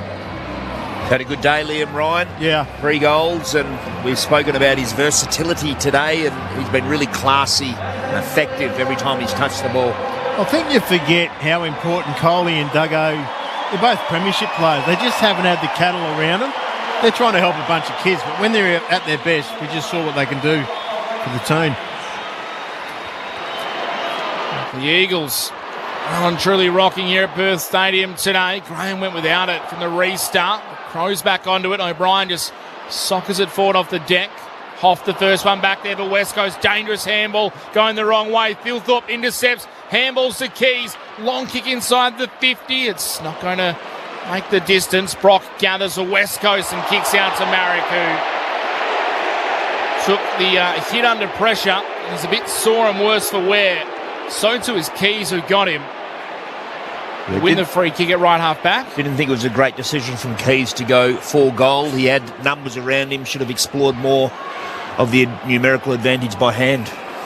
Still looks very proppy, does Ryan Marrick. He just kicks off a step up the wing, and Rankin in front position. Couldn't take the mark. Gathers at ground level, though. Sends them back inside the forward 50. Philthorpe in front. Takes the mark. Will go back with a set shot. Before he does, Akash Fodadar is right down there where that contest happened. Akash? Yeah, it looks like a bad corky for Ryan Marrick. He really can't move. He couldn't even get up in the way of Philthorpe there. He's just trying to get out of the way of the play at the moment. Just third quarter, Rankin's had 12 disposals, 2 clearances, 3 tackles, a couple of ground ball gets, and 5 inside 50s for the quarter. Riley Philthorpe was goalless before this term. Has a chance for a second of the match. He's missed it to the left. Minus score 9-6-60 Adelaide, 10-4-64 the Eagles. 33 and a half minutes played in the third term. McCarthy with the kick into Graham. Back in the team this week for the Eagles. He's got it in the right back pocket. Has a bit of a trundle and then sends it towards the commentary wing. Big pack underneath from Flynn. He was at the front of them all and he stood there. Clunks the mark. He's been informed that the quarter is about to end, so just slow it down and we'll go in with the lead. As they will. This roar is something to behold. And like at halftime, the Eagles fans are on their feet to applaud their team. Just seen a dad downstairs kiss his son and they've hugged each other in delight. This is not what anyone, even the most fanatical Eagles fan could have expected. They're up 18th place on the ladder against first place on the ladder. 10-4-64 the Eagles, 9-6-60 the Crows at three-quarter time. The goal kickers look like this for West Coast. Job Shanahan's got 3, Liam Ryan's got 3. Liam Baker, Jamie Cripps, Campbell Chesser and Hamish Davis all have 1, while for Adelaide, Luke Pedlar's got 3, Ben Keys, Riley Thilthorpe, Jordan Dawson, Jake Soligo, Zach Taylor, and a player who's been subbed out in James Peatling, all with a goal as well. Cash Vodadar's got something for us downstairs. Cash. Yeah, Ryan Marrick has just gone straight down to the rooms and is not out there in the three-quarter time huddle. Okay, let us just ponder for a moment what might come in this final term. 10-6-64 to 9-6-60. The Eagles over the Crows. And wherever you're listening around the nation, on ABC Radio, Sport Digital, and of course streaming on the ABC Listen app. This is Sunday Footy on ABC Sport. On the ABC Listen app, stream a wide range of free audiobooks, like from Leanne Moriarty, James Patterson, Tim Winton, and Kate Morton. No catch, just press play. Find free audiobooks on the ABC Listen app. This is the 2025 AFL Premiership season on ABC Sport. Led back to Miller by hand, not a great hand pass. Tapped down by Shanahan, but to no one in particular. Keane picked it up off the deck. Bumped away though by Murray. Came to Davis. Kicks it towards goal. It's bouncing through. He's got his first goal in AFL football. Here go the Eagles again. Flynn takes it out of the ruck, kicks it towards half forward. Ryan gathers, spearing kicks, too hot for Cripps. Comes to Archery though, he handballs the Cripps who's pushed off his kick, but it falls into the path of Joe Shanahan in the left forward pocket. A chance for a third goal. Shanahan delivers. The Eagles have kicked 6 unanswered goals, and they lead by 17 points. The Crows are shell-shocked in the West. Dawson now sends it long inside, forward 50. Off hands. Oh, Soligo, beautifully roving, snaps through for a goal. High fives all round for the Crows. Curtin taps it forward, Duggan there to meet it. Took on the tackler, didn't get rid of it legally. Taylor did the tackling to pull the margin back within a straight kick. Zach Taylor, that's a lovely looking set shot. The Crows back within a kick. Here's Soligo, hurry kick forward, met nicely here by Taylor, was able to work it on to Fogarty, swept the hand pass out to Pedlar from the right forward pocket. He gives the Crows the lead. Duggan, clever kick, massages it around the body to Cole at right half back. Running by Marrick, receives the football, takes a bounce, hand pass to Hewitt, quickly moves it on to Cole. Beautifully done, inside forward 50, Liam Ryan marks. Liam Ryan, just outside 50, went right behind the kick. You would never believe it, but the 31-minute mark of the third, the bottom of the ladder West Coast Eagles have found themselves back in front. This is ABC Sports coverage of the AFL. On your radio. ABC Sport Digital. And on the ABC Listen app. The 18th place team, as far as I'm aware, has never beaten the first place team on the ladder in the history of the AFL. Now, I know if this was a Thursday or Friday night, people would be sending me text about it. So if you know more than me, please let me know. Our number, 0437 774 774. But I'm certain that that's never happened before in the history of this competition. Peter Bell, Chris Waterman, there's a bit to play out, but whatever happens from here, what a game we've seen from West Coast, and what pressure now goes on the Crows. Yeah, a lot of pressure, and it was just interesting watching Matthew Nicks. He addressed the forward group for a long period of time before the huddle came in. You go off into your respective lines, and then the senior coach will address the group together, but he spent a lot of time with his forward group. And let's see if this growth in Adelaide that has taken them atop the AFL ladder can get them out of this pickle, which has been brought about because of West Coast excellent pressure, belief. Do they believe enough that they can snare the most unlikeliest of victories today? Yeah, it's just rolled on, Billy. Everyone in the stadium's thinking, when's it going to turn? And for a brief period in that third quarter, we thought it was. But yeah, and Adelaide found the lead, and then West Coast responded again. So we don't know. We shall wait and see. Some of the numbers, the Adelaide Crows, they are leading the inside 50 count 37-29. They lead the clearances 32-25. Individually, Jordan Dawson the most on the ground in terms of disposals. He has 20. Rory Laird, 19. Saligo with 18 to the Eagles. McCarthy and Kelly have 19 apiece, 14 each for Elijah Hewitt and Ryan Marrick. But it's the Eagles by 4 points with 1 quarter to play. Last time a side bottom of the ladder beat the side top, it was West Coast involved. In the mid-2000s, the Magpies were 16th. They beat the Eagles. The Cash voted up. Bless you, Cash confirms. Never before has 18th beaten first. Will it pan out? The Eagles by 4 points. O'Brien starts, winning it down for the Crows. Went to Kelly, though. Gives it to McCarthy. Breaks the tackle, wheels around. Will kick the Eagles inside forward 50. Coming out, Shanahan couldn't mark. Keane picks it up. Kicks the Crows back into the middle, but it's Baker there to mark for the Eagles. He pauses for a moment. Dual premiership player, of course, with the Tigers. Has been a great addition this year for West Coast. Into the right forward pocket. Kelly! Up against Jones. Used his body perfectly and then was able to mark the football. 35 out from goal. It's a 45-degree angle to the right. Well, first of all, again, McCarthy gives us a really good look at his speed and power out of stoppage, which West Coast have used today, using the mid-season draftee as a midfielder. And then Kelly used his body well, but also I think Chase Jones had an error of judgment as well, exposed his back and committed to the ball just a little bit too early. In comes Tim Kelly. The kick is low and flat. Oh, and it just carries over the top of the last player on the goal line, but it's through. Keane almost reached it. But perhaps in a sign of maybe things to come, he's all smiles, Tim Kelly, as he knows he was a bit lucky. But he's got a major 11-4-70 to Adelaide 9-6-60. The Eagles by 10 points. Incredible. He should be all smiles. He's had a good day, Tim Kelly. Returned to form. 9 clearances. Been very good and clean over the ground ball, and he's had 10 of those and kicked the first goal of this last quarter to extend West Coast lead out to 10 points. That was some sort of kick that drew a chuckle from the Eagles bench, including head coach Andrew McWalter. That barely made it over the outstretched arm of Keane. And the Eagles fans have not lost their voice today. They might be slightly smaller in number, but they're making up for it with energy. Out of the middle, Rankin for the Crows. Handball to O'Brien.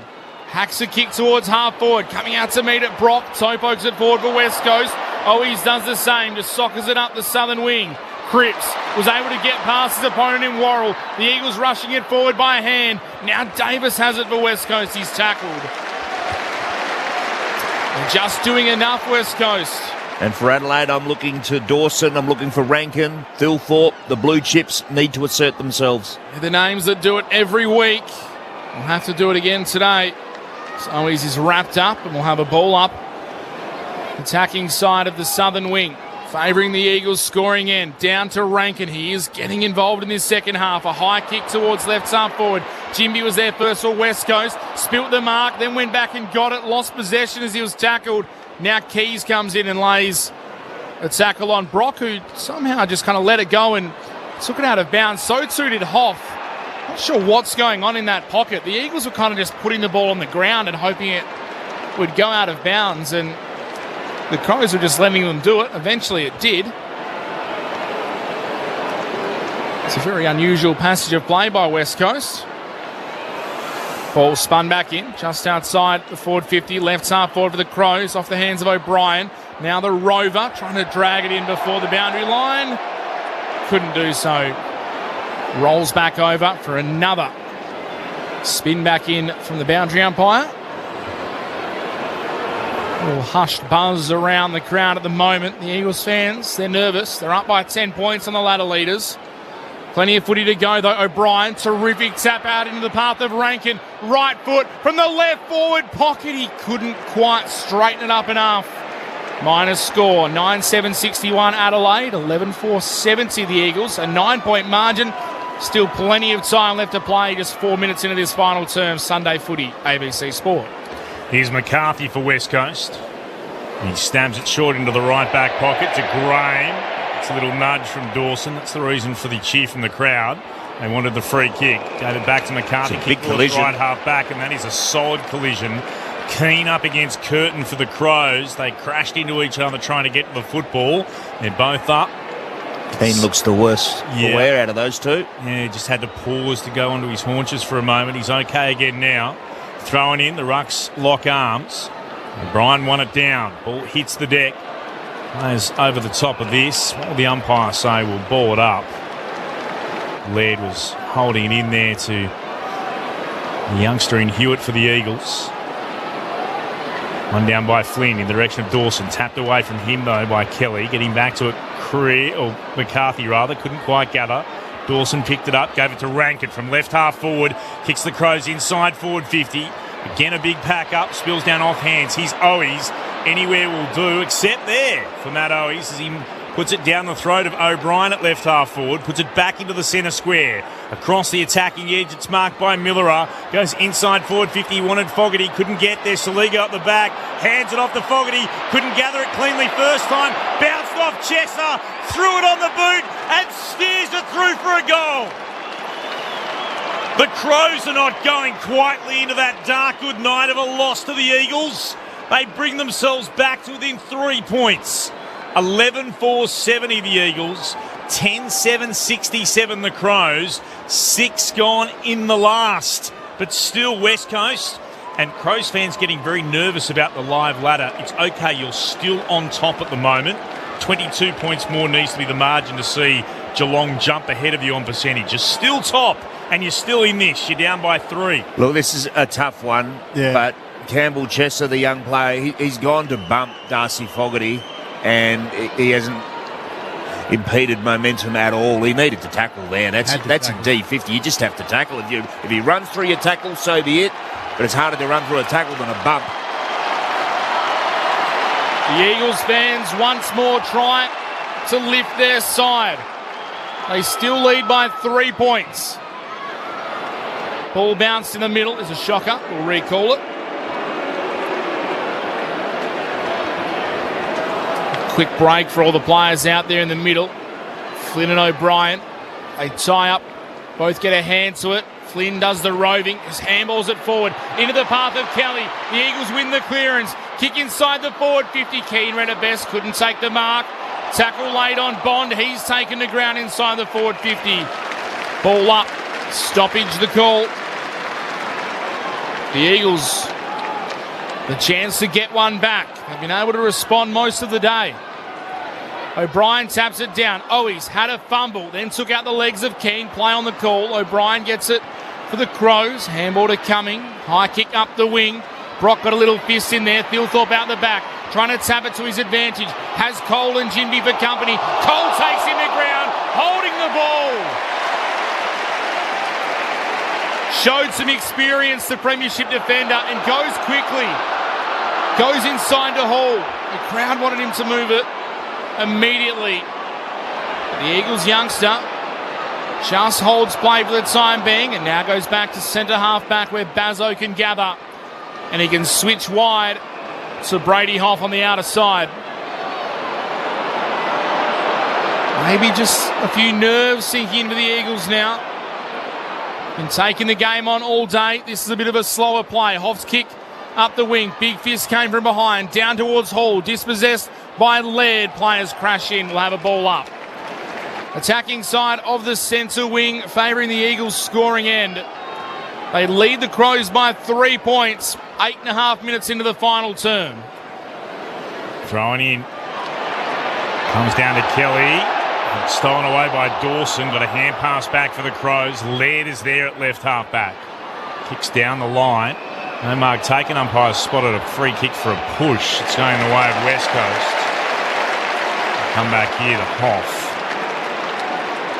Hoff thought about going back into the middle. I want to be precise if he does, and then thinks better of it.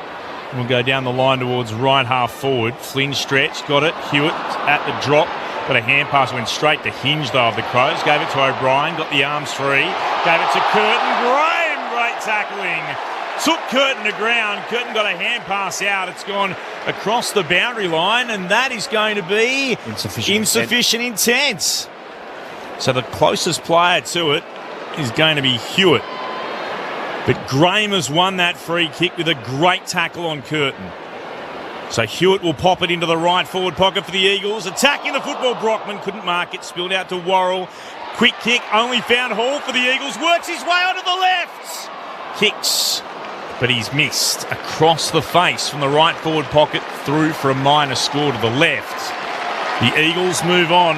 They're out to 11-5-71. The Crows 10-7-67. What a contest we've got at Perth Stadium. The Eagles by 4 points. Worrell's kick in straight up the middle. Baker, of all people, he flew high. Won the ball for West Coast. Hand pass in front of Owies. Gathers to Cole. Inside 50. Murray couldn't take it. Murray got a handball on it. Now flicks it over to Liam Ryan. Tucked up in the left forward pocket. Couldn't produce something special on this occasion. The tackle from Graham was brilliant out there because he was cramping in his entire leg before it. Why wouldn't Marek have a shot then? He's struggling. He's not moving that well, Ryan Marek, but they need bodies. The Crows are coming. West Coast are holding on. In the ruck, Archer Reid taps it out into the path of Tim Kelly. Had a fumble, now gathers. Handballs to McCarthy. Retreats outside, attacking 50. Now a long kick inside, and that probably sums up the Crows' day. They had a 3-on-1, and still they slightly panicked, and Cumming rushes it through for a minor score. 11-6-72 the Eagles, 10-7-67 the Crows. Kick goes towards the wing. They turned it over again. Jindy got it down, gave it to Kelly under pressure. Not a great hand pass. Jindy went charging in against Dawson, though they've given a free kick for a throw. It'll come back to Dawson. I thought they missed it initially. Dawson will have it.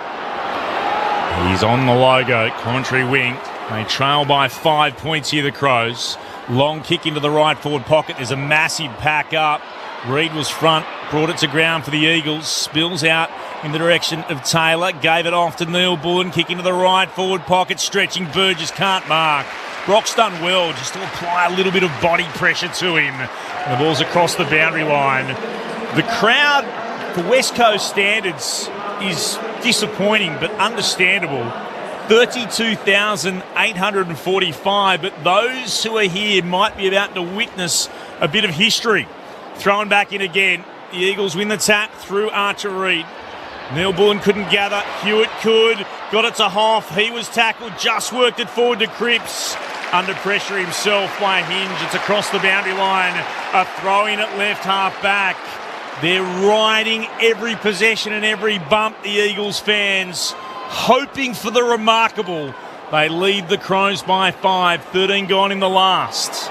Almost halfway through the final quarter, the ball tossed in, free kick going the way of... They're going to throw it in again. Yeah. It's an interesting decision. I just thought initially that the two rucks just missed it and didn't position themselves right, but they've gone for the recall. It wasn't that shallow. Which penalised Jordan Dawson, who was running into an open goal, or open 50 at least. The rucks are standing a long way back to the front. Thilthorpe taps it down. Berry tried to work his way through traffic, was tackled by Davis. Will have a ball up. Archer Reid v Thilthorpe. Thilthorpe reaches over the top, tapped it straight though to Clay Hall of the Eagles. Runs away from Rankin. Broke the tackle. Snap around the body up the wing. Shanahan's coming back with the flight. Bond was brave. Hewitt had a fresh area off the deck. Adelaide send it forward. Dawson tries to tap it. Couldn't make fist of it with his hand. Falls to McCarthy of West Coast. He dances around a couple. Genuine candy. And then spears a short pass to Liam Ryan, whose kick inside is a dangerous one to Kelly. They've turned it over. Here go the Crows. Thilthorpe to Fogarty to Taylor. They're lining up forward to the ball. The kick goes long. The Eagles have the numbers there. Burgess can't beat Cole. They're going to win out West Coast. Bazzo kicks a long ball and Ryan marks it, but...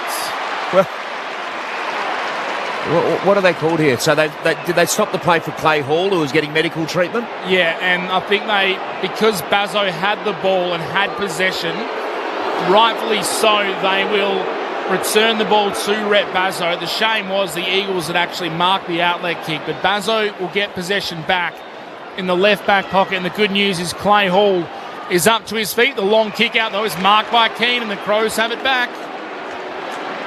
Keane lanced inboard, and that's where the kick will go. And backwards a bit to Hinge. Just on the boundary edge of the logo. He runs to the logo and spears a kick into the right forward pocket. Jinby was up at the back. Taylor eventually gathers it, but runs into two Eagles. Jinby was one.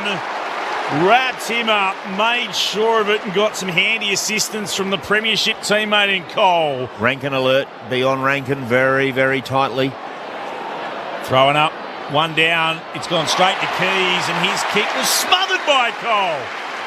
He's in everything at the moment. After a tough season so far for the experienced Eagle, he's been enormous this afternoon for West Coast.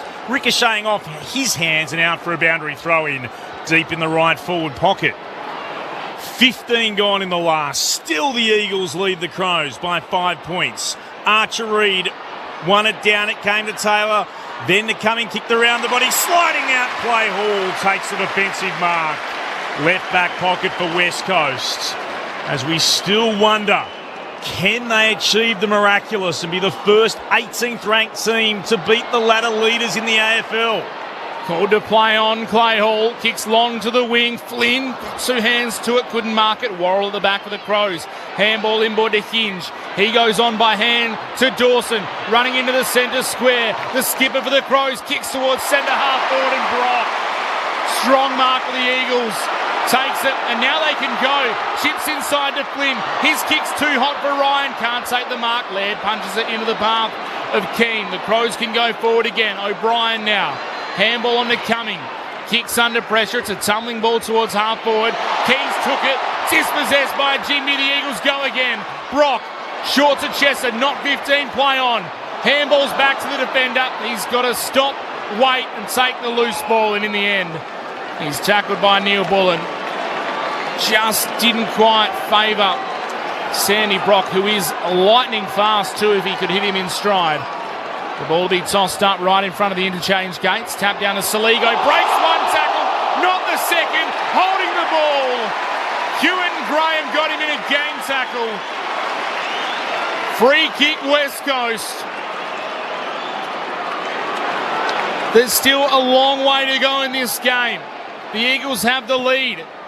It's 5 points. Graham kicks towards half forward. Reid and Shanahan fly high. Neither can take the mark. Rankin now tries to tap it to himself. Taps it in the end of Saligo. Takes the bounce down the commentary wing. Chips forward, and Fogarty takes the mark. They're surging forward here, the Crows. Fogarty decides he'll think the better of just blasting forward, and goes back to Laird. Marks on the commentary wing, and he'll go right back. It's near the defensive edge of the centre square for the Crows to Keane. He'll flare it out to Worrell. Marks on the logo on the southern wing. Now he kicks inside forward 50. Jinby got there against Taylor. Won it down, but it spilled back to Taylor. Kicks around the body, wanted Rankin. Cole involved once more. Punched it out towards Hoff. Kicks beyond defensive 50 to Marrick. What about the roar? Only 32 and a bit thousand in. They're making themselves heard today, the Eagles supporters. They've had so little to cheer about for so long. They move it out towards Cripps, who marks it right half back. Kicks West Coast towards right half forward. Shanahan brought it down. Spilled out to Hinge though. Got it to Laird. Sweeping hand pass to Millerer. A chance to go bursting forward again. The Crows kick long. Not what they wanted though. Taylor to be disappointed. It comes back though into the hands of Bazzo. Kicks back in the direction of Cole. Up against Curtin. Couldn't mark. Oh, Rankin, how dangerous is he? Gathers, runs inside forward 50. Sends it to goal. He kicks it. That's how dangerous he is. He's had a quiet day by his lofty standards, but he's just put the Crows back in front. Adelaide by a point. 11-7-73. The Eagles 11-6-72.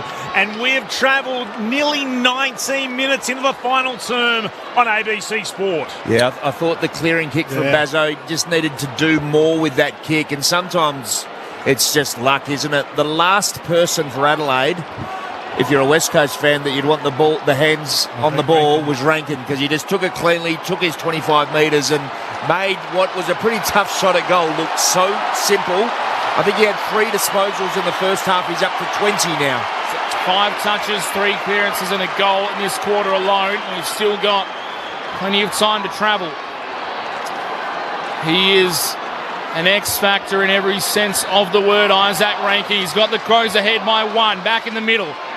O'Brien taps it. Flynn became rover. Handballs forward for West Coast. Hewitt tries to get it back to Flynn by hand. It's knocked away from him. In comes Davis. He's tied up by Taylor. Will have a ball up right on the edge of the centre square. Commentary side of the ground here at Perth Stadium. Flynn taps it forward. Dawson tried to shark it for the Crows. Couldn't. Neil Bullen's toe poke forward. Found Jones. He was dispossessed. The Eagles through McCarthy win it back. Handball to Duggan in game 200. Kicks up towards half-forward. Keane coming from a long way back. Took a strong mark. His intercept marking, Mark Keane, this year, or maybe even a bit longer than that, just exceptional. Had a great year alongside Josh Worrell, and he kicks to Alex Neil-Bullen, who goes to half-forward. Phil Thorpe marks. Right on the paint. Tight angle to the right. Slightly worse than 45-degree angle. And he's decided this is his job.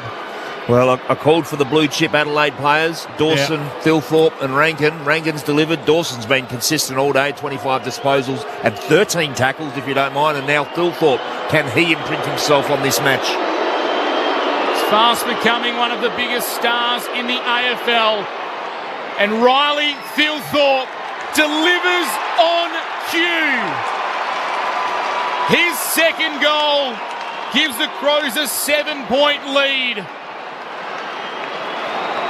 Do the Eagles have anything left to muster? 11-6-72 is the home side. Adelaide at 12-7-79. 21 minutes played. Sunday footy on ABC Sport. Premiership players Peter Bell and Chris Waterman are our experts. There's just been a couple of decisions by young players at West Coast, and you mentioned the Bazzo one. Didn't even look out this side. Young Chesser with his handball. They've just sort of frozen a little bit when they've got the ball. Hoffy a couple of times. They don't know how to win now, but this is good for them. They're making Adelaide work for everything they get, which is great. What about Phil Thorpe? Wandered across, big wink to someone in the crowd after the goal.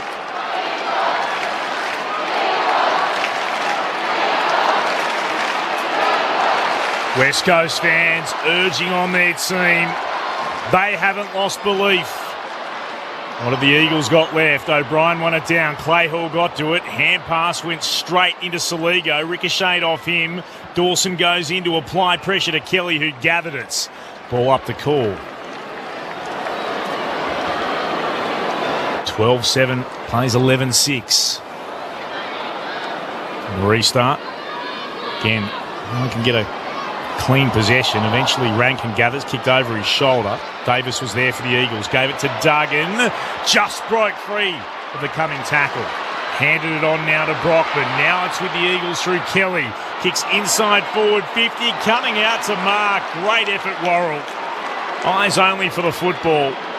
Was able to mark it in the right back pocket. The kick was a little bit behind Laird, and I'm not sure that's 15 metres. The umpire says it is, so the mark's been paid, and he moves it on again to Isaac Cumming, who marks it right half back.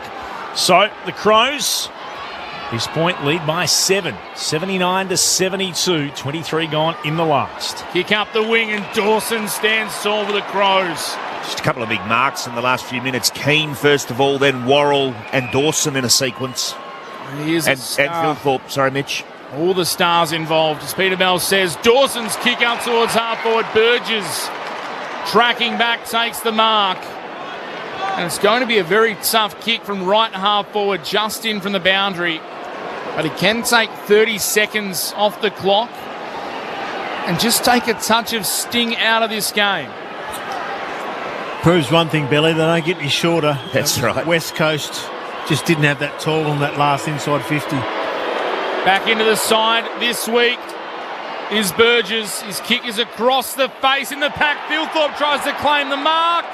Umpire says off hands. Must have been close. I must admit, I thought that he marked it, but Umpire thought otherwise. He was pleading for it. Thilthorpe wasn't forthcoming. Ball tossed up in the air into the path of Jones. Had it knocked out of his hands. Keys goes off the deck. Smothered by the Eagles. Thilthorpe picks it up. Snaps it through.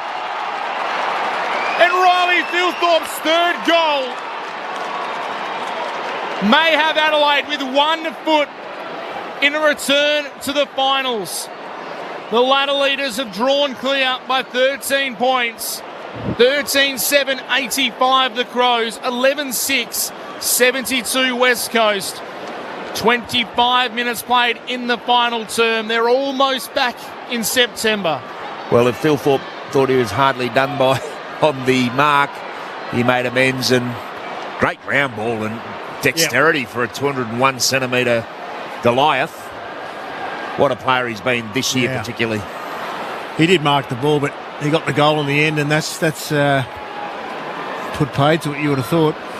And that is a bit more of a touch of football justice, because he should have been paid the mark. Ends up kicking his third. Looks like a lumberjack, plays like a superstar. Riley Thilthorpe. 13 points the Crows lead by. And they'll get the clearance again. Down from O'Brien to Soligo. Kick towards left half forward. Here's Taylor. Into the left forward pocket. Burgess marks. 45 from goal. Tight angle. He'll start a couple of metres in from the boundary at left half forward. They kicked the last 4 goals here, Adelaide, as Burgess in his first game of the season wants to make it 5 unanswered for the Crows. Loved Zach Taylor's game today. He's been very neat, very tough. Game 22 this afternoon. In comes Chris Burgess. First AFL game of the season. He's put this narrow, misses to the left-hand side. 13-8, 86, the Crows. 11-6, 72, the Eagles. They've been valiant, but Adelaide are going to win this. They're up by 14 points, as I said, into the 27th minute. They have been brave, the Eagles, but now, so trail by 14 points. They are running out of time. They've got to go quick. Baker receives the kick in. Very dangerous kick to centre half back. Was a ripper in the end to Hoff. Handball immediately to Ginby. His kick up the commentary wing into the path of Brock, who can mark and roll. Kick towards left half forward. Hewitt sets himself at the back. Didn't fly, and in the end, Laird takes what is pretty much an uncontested mark at right half back for the Crows. One of their mainstays for a number of years, Rory Laird. Game 266. 3 best and fairest, couple of All-Australians. They're looking forward to returning to the pointy end of the year. He goes to Rankin. The kick up the wing is marked by Matty Flynn.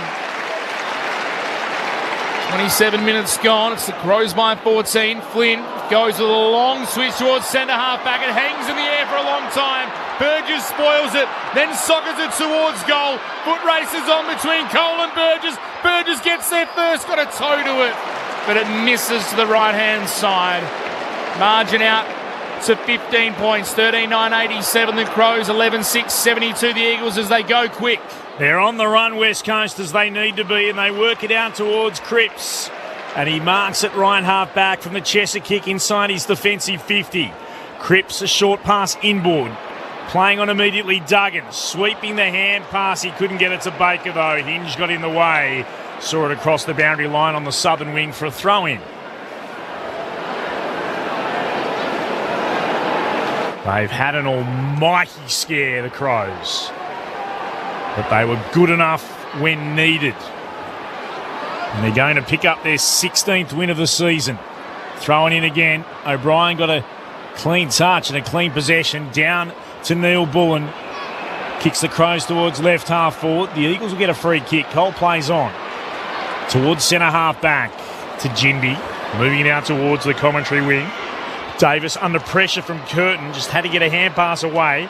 Thilthorpe again up against Ginby. He's happy to track it to the boundary line, and eventually the 2 sevens see it across for a throw-in. Ginby again been given a massive task today, considering Thilthorpe's got 3 goals, but 2 of them have come in the final turn. Continues to impress the Eagles youngster.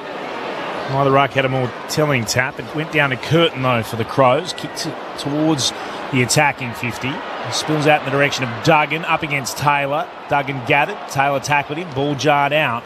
Campbell Chesser just soccering it forward into the middle of the ground. Still there to be won. Chesser followed up, picked it up. Baker, who was on the deck, eventually saw it come his way, handed it off to a teammate in McCarthy. Now the Eagles through Kelly, kicking towards Hewitt. Marks at centre-half forward, immediately bounces to his feet to Duggan, kicks into the left forward pocket, out to Mark Cripps, dropped the footy. Had a chance, went to regather, tried to steer it back in towards Owies. Laird got there first, ball hits the deck, umpire will board up. With it being locked in, about 35 out. Kick in there somewhere. Yeah, someone's getting one for a...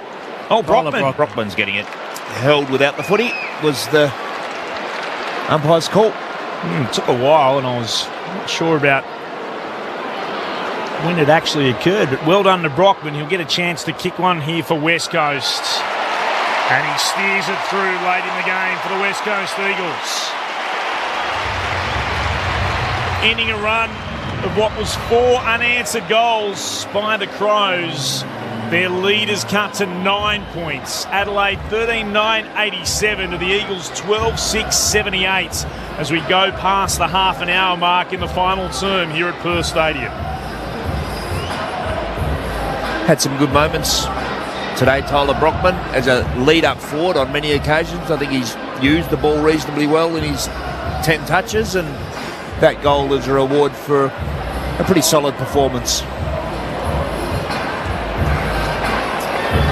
Has, along with a number of Eagles teammates, had a pretty good day. Crows just too strong in this final term. It'd have to be a very quick goal from the Eagles to mount any sort of chance from here. But stranger things have happened. Ball in the middle. Flynn taps it down into the path of Hewitt, who ran over the top of Berry. The Crows win it. Rankin clearing kick out of the middle, high ball, and Duggan finds himself underneath it for West Coast. Game 200 for him. He kicks it out towards the commentary wing, and strong mark from Tom McCarthy under pressure. Brilliant grab by the young Eagle. Plays on quickly, goes to Jinby. High kick inside the forward 50, standing under it, unable to take the mark, was coming. Spills now to Cripps. He's tackled, dispossessed. Ball tied up in the Eagles forward 50. There'll be a ball up with seconds remaining. Been a tremendous contest. The Eagles gave them an almighty fright. But the Crows are the first team to guarantee themselves finals football in 2025. First beats last by 9 points. 13-9-87 to 12-6-78. The Crows win in the West. Known as the Adelaide Crows, we're courageous, stronger, faster, and respected by our foes. Admiration of the nation, our determination shows. We're the pride of South Australia, we're the mighty Adelaide Crows. So Adelaide led by 13 points at quarter time, trailed by 6 at the half and 4 at three-quarter time, but won by 9. Coast to coast, where the story will be told. As we fight the rugged battles, the flag will be our goal. Our skill and nerve will see us through. Our commitment never grows. We're the pride of South Australia. We're the mighty Adelaide Crows. Yes, the pride of South Australia. We're the mighty Adelaide Crows.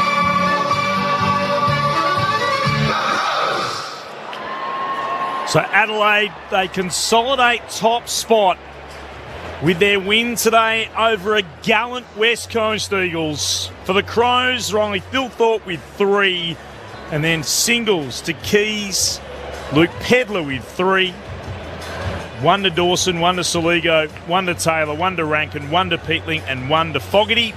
While for West Coast, Liam Ryan with 3, Job Shanahan with 3. Singles to Baker, Brockman, Kelly, Cripps, Chesser and Davis. West Coast gave it absolutely everything. Adelaide's class showed in the end they were too good for a valiant West Coast.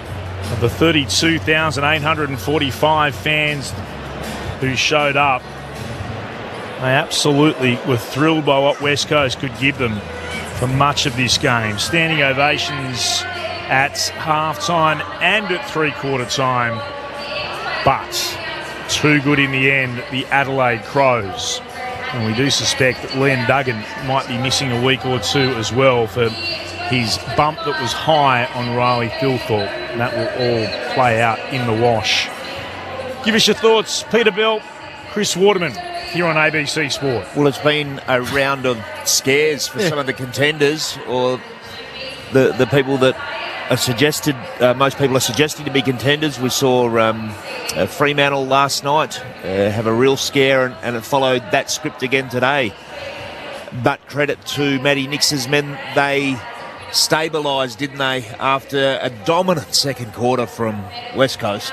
They stabilised, and they did that through the agency of some of their class. Thilthorpe kicked 3 in the second half. Isaac Rankin, I think, had 20 disposals in the second half alone, and he was just a point of difference with his smooth moving and ball use. Kicked a goal, threat at stoppage. Dawson was brilliant all game. Yeah. But there's a bit to work on there, and a bit of a reminder for Matty Nix's men. And the biggest story out of today in this game is the effort from West Coast. It was close to 4 quarters, and they were, I guess, rewarded with taking the ladder leading team to a really narrow margin, Matty. The result ended up the result ended up with Adelaide, who we thought were going to win.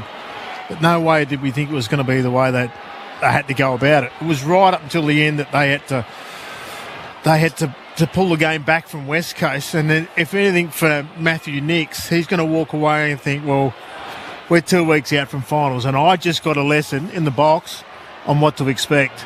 You just don't know what to expect in a game of football, but expect the best, prepare for the worst. And, they got the best of West Coast today, and they gave arguably the worst of themselves for a long period of time, but good teams find a way and drag themselves out of it, and they did that in the end. And not only the effort from West Coast, but I just think they explored, they tried a few things. They tried this smaller forward line, and that looked quite dangerous at times, and they were a bit more patient with their entries to that smaller forward line. They tried Tom McCarthy on ball, and that had some big ticks next to it, his power and speed. He's ended up with 29 disposals. Now, I know some of those were as a defender. He gets his fair share of kick-ins as well, but he was a point of difference when he was up around the ball, and we saw a little bit of an aerial, really good mark up here on the wing, and a great ball user, so that's something that continued to be explored. I thought Tim Kelly had an excellent day today.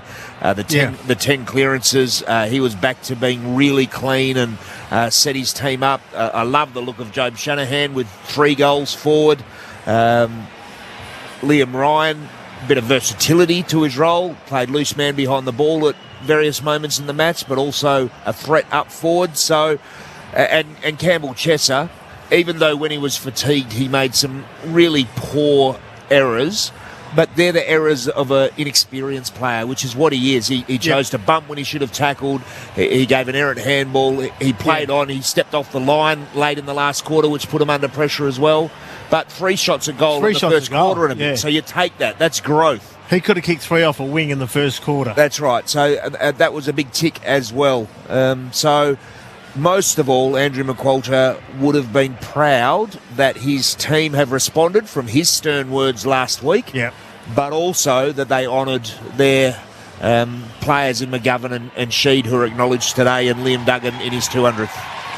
So Liam Duggan has been raised on the shoulders of Oscar Allen, and alongside him in Jamie Cripps, to be carried off the ground in what is his 200th game. But in the meantime, let's head down into the Crows rooms. Cash voted up. Thanks, Clint. Yeah, as you can expect, a fairly happy bunch down here, securing that finals berth for them. First time since 2017, and they're just circling up now, ready for the song. Here we go. Australia, we're the mighty Adelaide Crows. We're courageous, stronger, faster, and respected by our foes. Admiration of the nation, and determination of truth. We're the mighty South Australia, we're the mighty Adelaide Crows. We should have a Crows player join us very shortly. We'll head straight back to you, Akash, as soon as someone is available. That is quite remarkable, the way that West Coast could be so good for 3 quarters and a bit after being so disappointing for so much of last year. I do wonder, you sort of touched on it, Muddy and Belly, but maybe that sort of fright could be a good thing for the Crows as they're about to head into another finals campaign and their first since 2017. Absolutely, and it certainly would have given Matthew Nick something to think about as a coach, as I said before. Just don't know what to expect when it comes to the pointy end of the season, but, it was, and on the flip side of it, Andrew McCullers can walk in there now and say, right, you blokes, don't give me anything else than that. So we said earlier, it wasn't about skill level, it was all about the things that don't require skill. It was the effort all around the ground, the tackles, the little fists getting in, the pressure, and all of a sudden we saw the best team in the league start to rattle and make poor decisions and make mistakes. And, for what it's worth, West Coast nearly found a win there. They were very close, but Adelaide too good in the end. Let's go back into their rooms. Akash. Thanks, Clint. I've got Adelaide veteran Rory Laird with me. Rory, didn't have it all your own way, but got the crucial 4 points in the end. Yeah, we didn't have it our way nearly at all, I don't think. Credit to West Coast, the way they took it up to us. The early on, their pressure was causing us to fumble, and as the game went on, we were making a few crucial errors and just decision making. I think our effort wasn't at the level it has been the last couple of weeks, and their second and third efforts were able to transition the ball enough, and as you said, we just snuck away with one. What was the messaging from Matthew Nicks throughout the game? What were they taking away from you, and what were you trying to get back? Yeah, we weren't able to get any field position, to be honest. The way they actually set up behind the ball and through the midfield, when we went to long down the line kicks, they were able to outnumber us. And as I said, their second and third efforts were a lot better than ours on the night. And then at times we couldn't execute to our forwards and get any field position, so it felt like it was in our back half. And besides the first quarter, we had a bit of run on. They had it on their way for a majority of the game. In the end, you got the result, and that's the important thing. Secures finals for you for the first time since 2017. What does that mean to be back in the pointy end of the season? It's nice, I'll tell you that much. It's been a few years. My last final was the Granny in 17, so it's been a long road, but it's one thing to make it, but it's actually where the hard work starts. And if we play anything like tonight, it won't be a memorable final, so we have to review this pretty hard and move on. Let's head upstairs to our team. We've got Clint Wheeldon with our experts Chris Waterman and Peter Bell.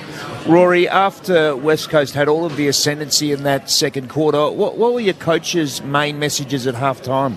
Yeah, we just touched on, as I sort of said before, it's just the field position and their ability to outnumber us ahead of the ball.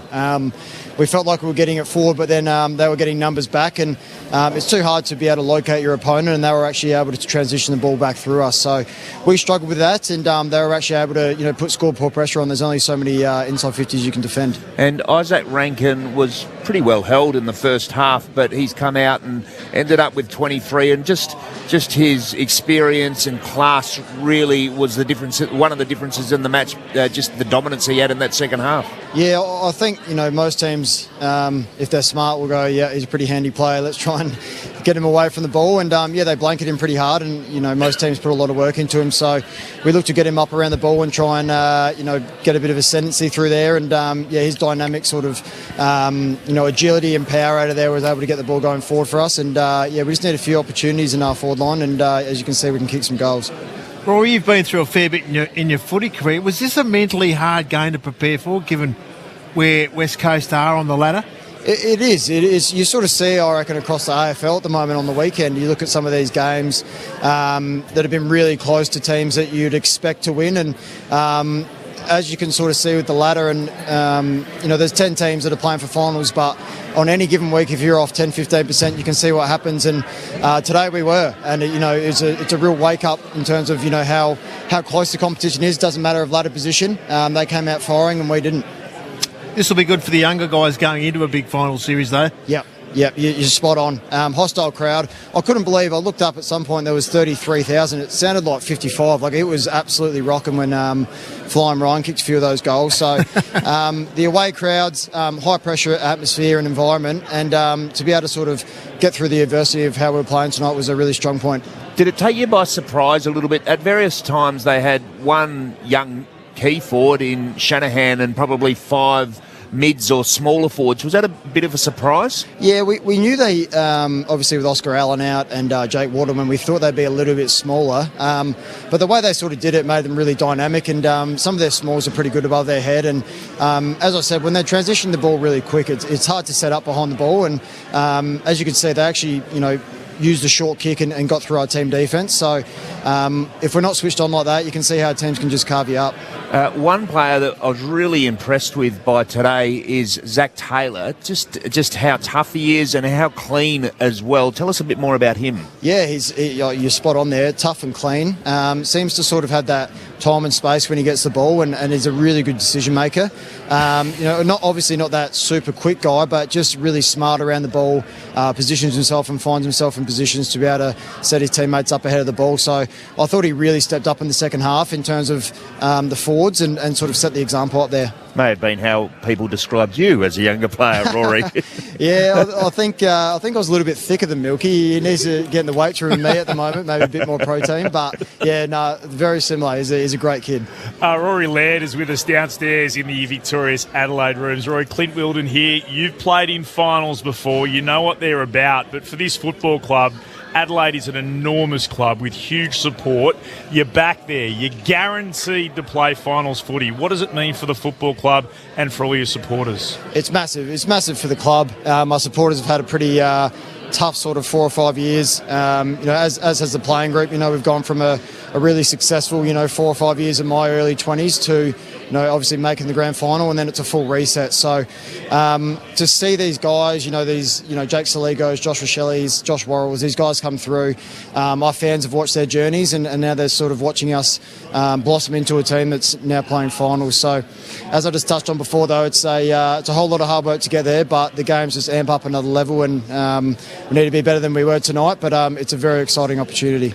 I'm curious because of where you've come from, and since Matthew Nicks took over, 18th, 15th, 14th, 10th, 15th, and now with a genuine chance of winning a minor premiership. I mean, is that something that your supporters hang on to, or as a playing group, is it something, a little milestone along the way you can tick off as you continue to rebuild this footy club? Yeah, last year we sort of looked ahead a bit too much, I think, and we didn't have the year we wanted to last year. We had a lot of injuries and didn't play the way we wanted, but our mindset this whole year has just been literally, I know it's a cliche, but it's been 1 week at a time, and it sort of goes hand in hand with how the season is this year. Like, you look at the ladder, there's 9-10 teams that are playing on the edge every week to try and get one of these spots, and we're just trying to win as many as we can, because you know how tight it is up there, and you see the form of some teams that was sort of a lock, and now you don't know what's going to happen. So today was a really tough one, a really important one, but now we've got another massive one next week in Collingwood. Two more from me before we let you go, and we really appreciate your time. No Rory Laird downstairs. What's special about this group? I reckon it's just the resiliency, mate, and the enjoyment. I reckon, tonight, even when in the staring down the barrel of it, guys were just sort of, they could understand that it wasn't going our way, and it's tough, and it's a pressure environment out there. You're expected to win, and you sort of see it last week too. The first quarter happened against Melbourne a few weeks ago. It's just the hard work we did over the summer has sort of put us in good stead, and it'd be interesting to see how we go, the next couple of weeks, and then I'm really excited and proud of this group to see where we can go in the finals. And speaking of exciting, how exciting will next week be? Collingwood, Saturday late, Adelaide Oval, under the bright lights. How big is that going to be for everybody? Yeah, it's going to be a monster. Our fans always come out. I reckon there was 45,000 there, and it was literally a flood against the show during the showdown. So if it's a nice night, there might be people climbing over the fences. So it should be a pretty good one. Enjoy it. Thanks for the chat. Thanks, well guys. done. Anytime. Speak to you soon. Rory Laird downstairs after Adelaide's win over West Coast. They got there in the end, the Crows. They would have had a couple of frights along the way, certainly trailing by 4 points at three-quarter time. At one stage, they were down by 19 points at the 4-minute mark of that third term as well. But they kicked the last 4 goals of the game to go on and win by 9. terrific contest. Plenty to enjoy for both the neutrals and for Adelaide fans, and I reckon West Coast supporters will take a little bit out of that. He made a really good point too. One of the lowest crowds West Coast has had in a long time, 32,845. But they were loud. It was loud. Yeah, I noticed that today at various moments. I guess something to cheer for the home ground. Would that be West Coast's best performance of the year? I know they didn't win it, but against the top team, I mean, they were pretty comprehensive against St Kilda for their win. Played well against Collingwood that night. Yeah, Marvel. yeah. Well, it's right up there. I think it's probably their best game. Yeah, without winning. When you consider the team they had in as well and the players missing, including Harley recently, a lot of young players out there. I just thought that it was pretty even overall, and maybe Adelaide were a little bit off, but you know what? Sometimes that's because of the pressure that's being applied by the opposing team. So well done for the effort, but again, like you said, Muddy, that creates a baseline. Yeah, that's what Andrew McCullough can say. You? He can say, "I know you're capable of more. I've seen it. We saw it against Adelaide, so we need to work together to produce it for longer." Well, two of their best performances this year have been against two of the best teams in Adelaide tonight and Collingwood only a month or so ago. So it's now between the ears that some of these boys need to respond and realise that they do belong and they can get better, and that there's going to be better cattle around them sooner rather than later. Yeah, that's true. Maybe given the pattern since then, Collingwood might have been coming a little bit off the boil, but at the time they were certainly going very well. Tonight, not many excuses for Adelaide at all. They just have to keep winning, just like Fremantle did last night, and Brisbane had their hiccup yesterday. It makes for a really intriguing last couple of rounds as these teams in the top 9 continue to duke it out. 0437 774 774 if you would like to make a comment. We would love to hear from you. Didn't get a lot of chance throughout the last half because there was a bit going on downstairs. Simon from the York Peninsula was enjoying the call and the expert commentary. Classic example of how much the AFL is a mind game. A young team here with nothing to lose. Great job. The Eagles, Fran from Melbourne, what a surprise. Aren't the Eagles shooting themselves at times in the foot? Because if they keep going like this, they won't need help from the AFL. Go Crows. Hard to ask for a priority pick when you can push the number one team in the competition to a level like that. There's always a subtext, isn't there? I would say this, though. 13 players aged 22 or younger from West Coast squad out there today. Yeah, some of them are playing for their lives, and that's what can happen. Yeah. You just got to end up doing things you didn't realise you could do, and then when you've done them, the coach will go and cut the tape up and say, well, now you can do this, and that. I want to see more of it. And that's to become a top liner and work yourself up the shelves in the AFL football list. You've got to start doing that as a starting base and become a regular player in this team and help us get better. We've sung his praises a lot this year because defending a lot of inside 50s and undersized, but Ruben Ginbey, I know Phil Thorpe ended up with 3, but he just hurls himself into contests and very courageous in the air. I think the industry knows, it's his kicking that he has to keep working on, particularly the sort of mid-range sort of kick, that 30, 35-metre dart pass that he's still working on. He'll never be elite at that, but you have to admire so much in his game, and he's been a player who's really enhanced his reputation this year. So another good performance that we probably skipped over was against Geelong here that night. And you go back to Ruben Ginbey, he had a great game against Jeremy Cameron and got 5 kicked on him in about the blink of an eye, and Jezza could go on and hopefully get a ton. But again, it was one of those games.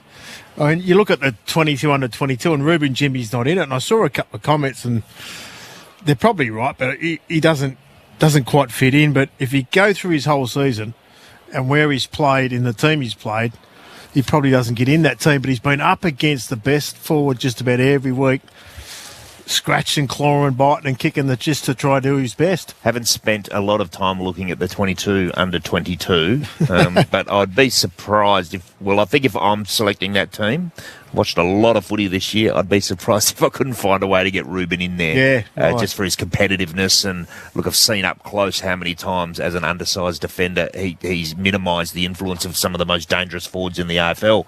And look, it's one of these new gimmicks they roll out, Belly, but I just happened to read it and thought, he is a bit stiff. And I've watched all the West Coast games and I thought, well, there's 22 good ones out there that would do well to be pushing as hard as he does every week in the worst team in the comp. So, no, it was, look, overall, everyone's walking out tonight completely bamboozled with all that. But they all came, the same people walked in thinking by how much. Including all of us. Walking out going, well, how good was that? Yeah, including all of And us. all the But people sitting home on the couch and saying the same thing. Well, wasn't expecting that, so it was a good way to finish the round of footy off. But that is the point more about West Coast, which is frustrating for them, that they put in a performance like that, and then the week before against Melbourne, they were insipid. They lost by 49 points to Fremantle, and to be fair, it should have been 90 if Fremantle had picked even remotely straight. And then against Richmond, and that was, I guess, for many people who are West Coast fans, the heartbreaker, where they get beaten by 49 points, but never looked in it against a team, again, down the bottom of the ladder where they are. So I know young teams tire, particularly late in seasons, but you put in an effort like that and you go, well, why haven't... If they play like that against Richmond, then they win that game. Like, they would have beaten Richmond on that performance today with that effort and that design. One of our texters talked about the mindset in professional sport, and it is so much a mindset game. So the difference, and it's very hard to pin it down exactly, but the difference in how you approach a game where there's an expectation that you really be competitive and maybe win. There's an expectation that you will be winning this game. It does things to you. Yeah. It's not a conscious decision. It's not that you're nervous. It's not that you're not sure of yourself. It's just all these little things that add up over the whole team. Whereas tonight or this afternoon, no expectation. They'll say internally we wanted to compete and we wanted to do this and that, but overall the players would have played with a bit more freedom. We're playing the top team. No one's giving us any chance at all, and we just went out there and put them under pressure and got a bit of reward, got a bit of nourishment. The belief grows, the confidence grows, force Adelaide into some more errors and turnovers, and you get reward on the scoreboard, and all of a sudden, hold on, it's half time and we're up, or we're in this game, three-quarter time, we're still there. Why not us?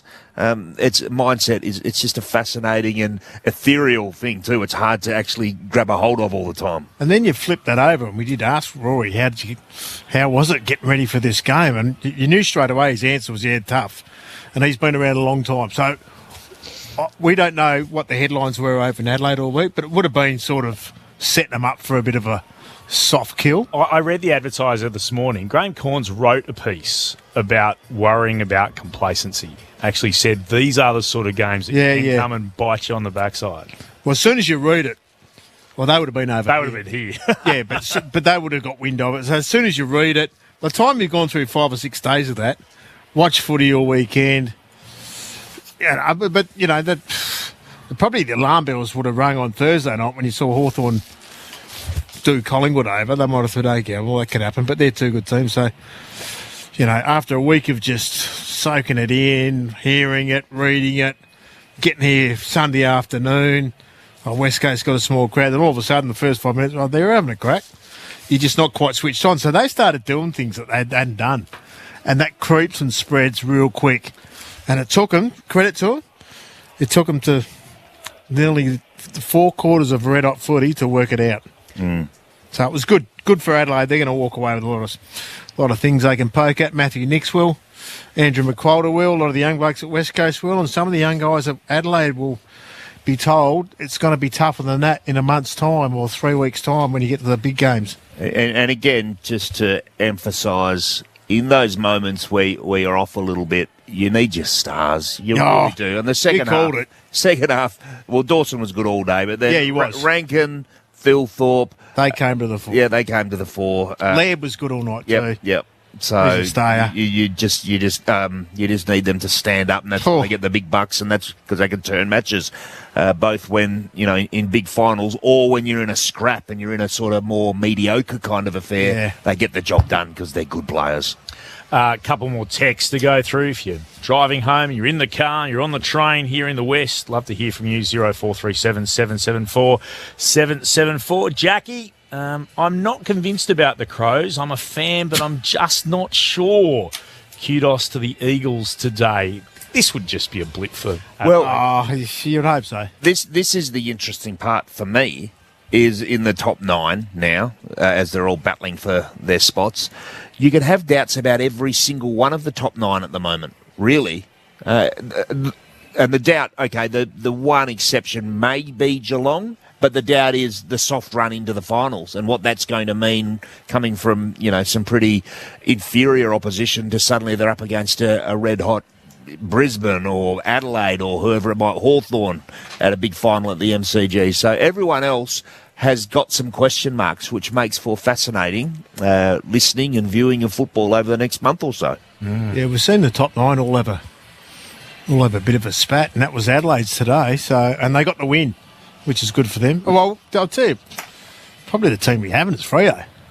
They've won 10 out of 11 now, 11 out of 12. Yes, but their coach, like right now in whatever round it is, for the coach to say that's amongst the worst football that we've played. But they get a win. That's the most important. But that was similar to Adelaide's today, wasn't it? Freo getting up. It's repeating full time, the 3 games. Adelaide by 9 points over West Coast. The Bulldogs, they stay in the finals hunt with a 6-point win over the Demons, and the Giants beat North by 54. Let's hear from the Eagles coach. He's just started his presser downstairs. Here's Andrew McQualter.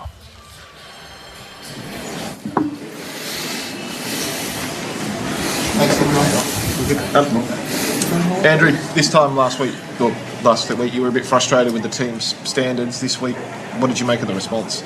Yeah, look, really, really pleased with the response. I was really flat last week. I thought, and so were our players, to be fair. We're disappointed with the effort we gave last week, but we dug into that a fair bit this week, and I think if we play like that every week, we'll be okay. I saw Jeremy McGovern revving the boys up. Can you give us an insight into what he said, what it might have done it? Do you think that helped early on, or do you think that inspired him a little bit?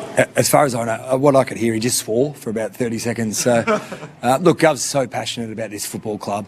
And massive day for our club today with Gov and Dom, their official send-off. So just thought it was an opportunity for Gov to speak to the group about the opportunity they had to represent the football club every week. And he's the ultimate competitor. He was during his football career. So it was just a moment. I thought it was a nice touch. It's no secret you're obviously in a rebuild. How much can you use games like today for the next 6 months to point to the standard that you can set to compete with the best? Yeah, and that's exactly what we'll do. Probably for a month we've dropped our level, and then it's been a little bit of personnel. There's been some challenges, no doubt, in that space, but I think we saw today and we learned today that it doesn't take any talent, skill, where you were in the draft to give defensive effort and intent, and I thought that was the best we've defended all year. You've just done that intensity. How good is that as a coach, seeing that, pretty much for the whole game they brought that? Yeah, well, I got excited on the bench a few times. That's why I've almost lost my voice. But I did. I loved it. I loved our intent to get after them. Like, Adelaide are a seriously good football team, and they fight tackles hard. But I thought at times we had the first guy might have missed the tackle, but the second and third guys were able to stick them, and it generated some. As you guys would be aware, the crowd got really involved in the game, which was what we want to do. Shanahan seems to have such a cool head for someone so young. What's he like, behind closed doors? Yeah, he is. He's a quiet young man, but he's got this real inner drive to be a good player. And I think at times today we didn't kick it to him very well, and the Adelaide key backs, they're exceptional in that aerial contest. So Job's he's a young key forward. He's going to have to keep learning to fight his way through it, but. I think we're seeing some signs that our fans are getting pretty excited about what the future might look like if Joe keeps working hard. You shuffle down the other end, Andrew. This team scores 100 points at will in the last 6 of the last 7 games or something like that. To keep them under 100, well under 100, well short in defence yourself. Jim Beyond, Phil Thorpe ended up with 3 in the end, but his first 3 quarters on him. You must be stoked with that back line, the way they defended today. Yeah, look, I think it was a real team effort, but in particular, like Ruben Jimby, it's extraordinary he wasn't in that under-22 team, because people aren't watching closely enough if he's not in that team. He is just an unbelievable competitor, and I thought he was well supported today. Our system of defence was what we expect from our players today, and the way we defended our D50 we were really pleased with. He's been listening to us, Peter Bell, and Chris Warden will have to leave that press conference there, but we're right with you. Ruben Jimby, how wasn't he in the 22 under 22? Well said, Andrew McQualter downstairs. We're going to try and have a chat to Liam Baker in just a moment. Mitch Turner has gone downstairs, bless him, into the Eagles rooms. Let's, though, get the votes in the ABC Football of the Year and the Christian Medal, if we can, please, gentlemen, before all of that. So these are the best 3 players on the ground, are we talking? Best 3 players on the ground for the Footballer of the Year, yep. Well, it's actually difficult with such a close game. I've ended up siding with the winners and went with the captain in Dawson. Is he 1, 2 or 3? He gets the 3 votes. He's the best player. Yep. And the second best was McCarthy. I thought, I don't know whether they were against each other, but they were through the middle there. And I've probably gone Tim Kelly as the third, who I thought all the midfielders. There's a couple of others that will get mentions a little bit later on. I thought young Zach Taylor was good in there. So I went Dawson, McCarthy, Kelly for the 3. Which makes the Christian Medal McCarthy 3, Kelly 2. Who gets the 1 vote for the Eagles? Could have gone with Hewitt, could have gone with Brockman, but you couldn't leave out Ruben Jimby, particularly after what the coach just said. He should have got the under 22. So, and look, they were so level, both teams tonight. It was difficult. When Rankin and Tilthorpe, as Belly mentioned, got going in the second half, Laird was good all night. And then for West Coast, Kelly was good all night. Hewitt was good all night. Young Jobe Shanahan kicked his 3 and popped up and did what he had to do. And thought Sandy Bruck was good behind the ball. So difficult to hand out votes. But that's the way we went. Okay, so 3 to Dawson, 2 to McCarthy, 1 to Kelly. So the Adelaide captain getting the 3 votes in the ABC Football of the Year. Just repeating for the Christian Medal for those of us out west, McCarthy with 3, Kelly with 2, and Ruben Jimby getting the 1. A couple of the numbers to give you as well in regards to the disposals today. So for the Crows, the winners by 9 points over West Coast, 12-6-78. The Eagles, the Crows, 13-9-87 in front of 32,845. Dawson had 26 disposals, led with 25, Rankin 23, Saligo with 22, while for the Eagles, McCarthy with 29, Kelly 25, Hewitt 19, Hoff with 18. The disposals to the Crows, 340 to 299. The kicks, 215 to 182, and the hand passes, 125 to 117. Contested possessions to the Crows, 137 to 128. The marks to Adelaide, 90 to 80. The marks inside 50, though, to West Coast, 10 to 7. Inside 50s dominated by Adelaide at the end, 51 to 37. Ground ball gets 87 to 82. The hitouts, absolutely Adelaide's way, 63 to 28. Rory O'Brien had 51 hitouts, the best for West Coast. Flynn with 22. The clearances to Adelaide, 44 to 33. The tackles to West Coast, 72 to 68. And just repeating full time, Adelaide by 9 points, 13-9-87 to West Coast, 12-6-78. There's one stat that stands out a bit there, and that was the inside 50s. Now, West Coast have only had 37, but when you have 18 scoring shots, that's pretty efficient. And then you go to Adelaide, who've had 51 and kicked 13-9, so that's inefficient. So it just goes to show the way the game went. Yeah, it does. And, you know, everyone will have a bit of a think about this during the week, but that efficiency given, they've gone small. Yeah. And Adelaide's great strength is supposedly the aerial interceptors and everything else, but West Coast have gone in and got shots off with efficiency against with a small forward line, which is interesting. Yeah, and you know what? They couldn't really change it. So Adelaide knew it, but they could. That was ingrained in their head. They couldn't change themselves. They had thought about it all week and all year, and this is what we do. And then all of a sudden, someone's changed it. Well, how do we change? Anyway. Adelaide by 9 points over West Coast. Let's head down into the Eagles' rooms, and Mitch Turner's been joined by their milestone man, Liam Duggan. Thanks, Clint. Down here with Liam Baker from the West Coast Eagles. Liam, hell of a performance from the boys. Didn't quite get there in the end, but that's the 18th side, the top side, and you gave them a real shake towards the end. Yeah, just if we could have got another one in the middle period of that fourth quarter, you know, like maybe it could have changed the game. But mate, that's the way we want to play. 4 quarters, you know, high pressure, high contest, with some good offense as well. You know, it hasn't been there for the last few weeks, which has been disappointing, but it was good to get it back tonight against a quality side. Andrew McWalter questioned the entire club's desire and effort last week in his press conference, and that's about as good as a response as you can deliver. Did that burn inside the group when you hear things like that from your senior coach? I'm sure he says similar things behind the scenes. Yeah, the desire to win and defend, featured last week in a negative way. So that was our main focus for the week, and it showed today. It just shows it's all a mindset. You can do it. Went away from it for a bit, but then put it back on that, and that's what got us in the game. That's what almost got us a win. What was the messaging coming into the game today, I guess? Was it take it on? Was it contested footy? What was the theme you were trying to build your game around today? Oh, it was exactly that, desire to defend, and that's a lot of aspects. That's, in around the ball and structure behind the ball. So that's what we went to work on, and it's as simple as a bit more effort. It can go a long way. So that's what the good teams do every week, and it's up to us to be able to do that every week, and that's our way forward. I know you come into every game with it's 0-0, it's level scores to start the game, and you have a bit of belief that you can try and throw a punch out there. But at what point did you start thinking, we're playing pretty well here and we're a chance to knock off the ladder leaders?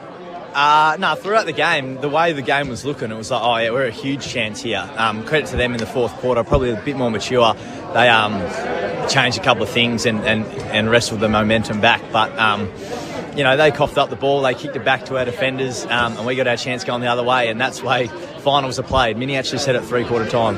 This is a final, boys, so get used to it. The way the crowd was going, the style of the game. So the more games we can be involved in that, even get a win would be nice, but more games like that is going to make this club go forward, so it's exciting.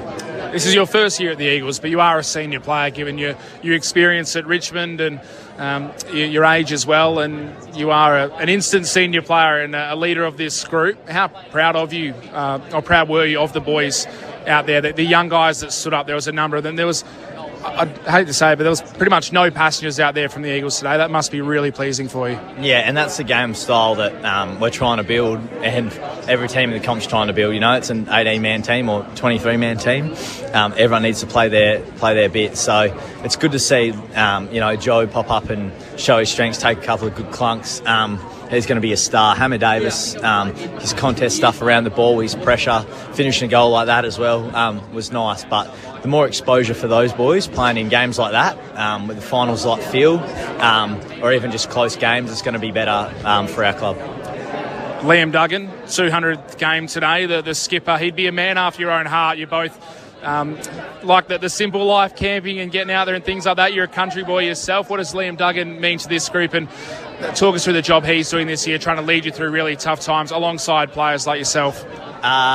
Yeah, I'm sure it's been a tough road for Duggo over the last few years, trying to hold the club together, but his care, the first thing for this club and for the boys, that's what stands out for me. Absolutely loves the boys and wants everyone to be happy and improve in their footy. So it was good we can put an effort in like that for him, because we know week in, week out, he puts that effort in for us. And just to finish off, what was the final message from Minnie there at the end of the game? You came in the rooms, went straight into a quick team meeting. What did he say to you? He must have been rapt.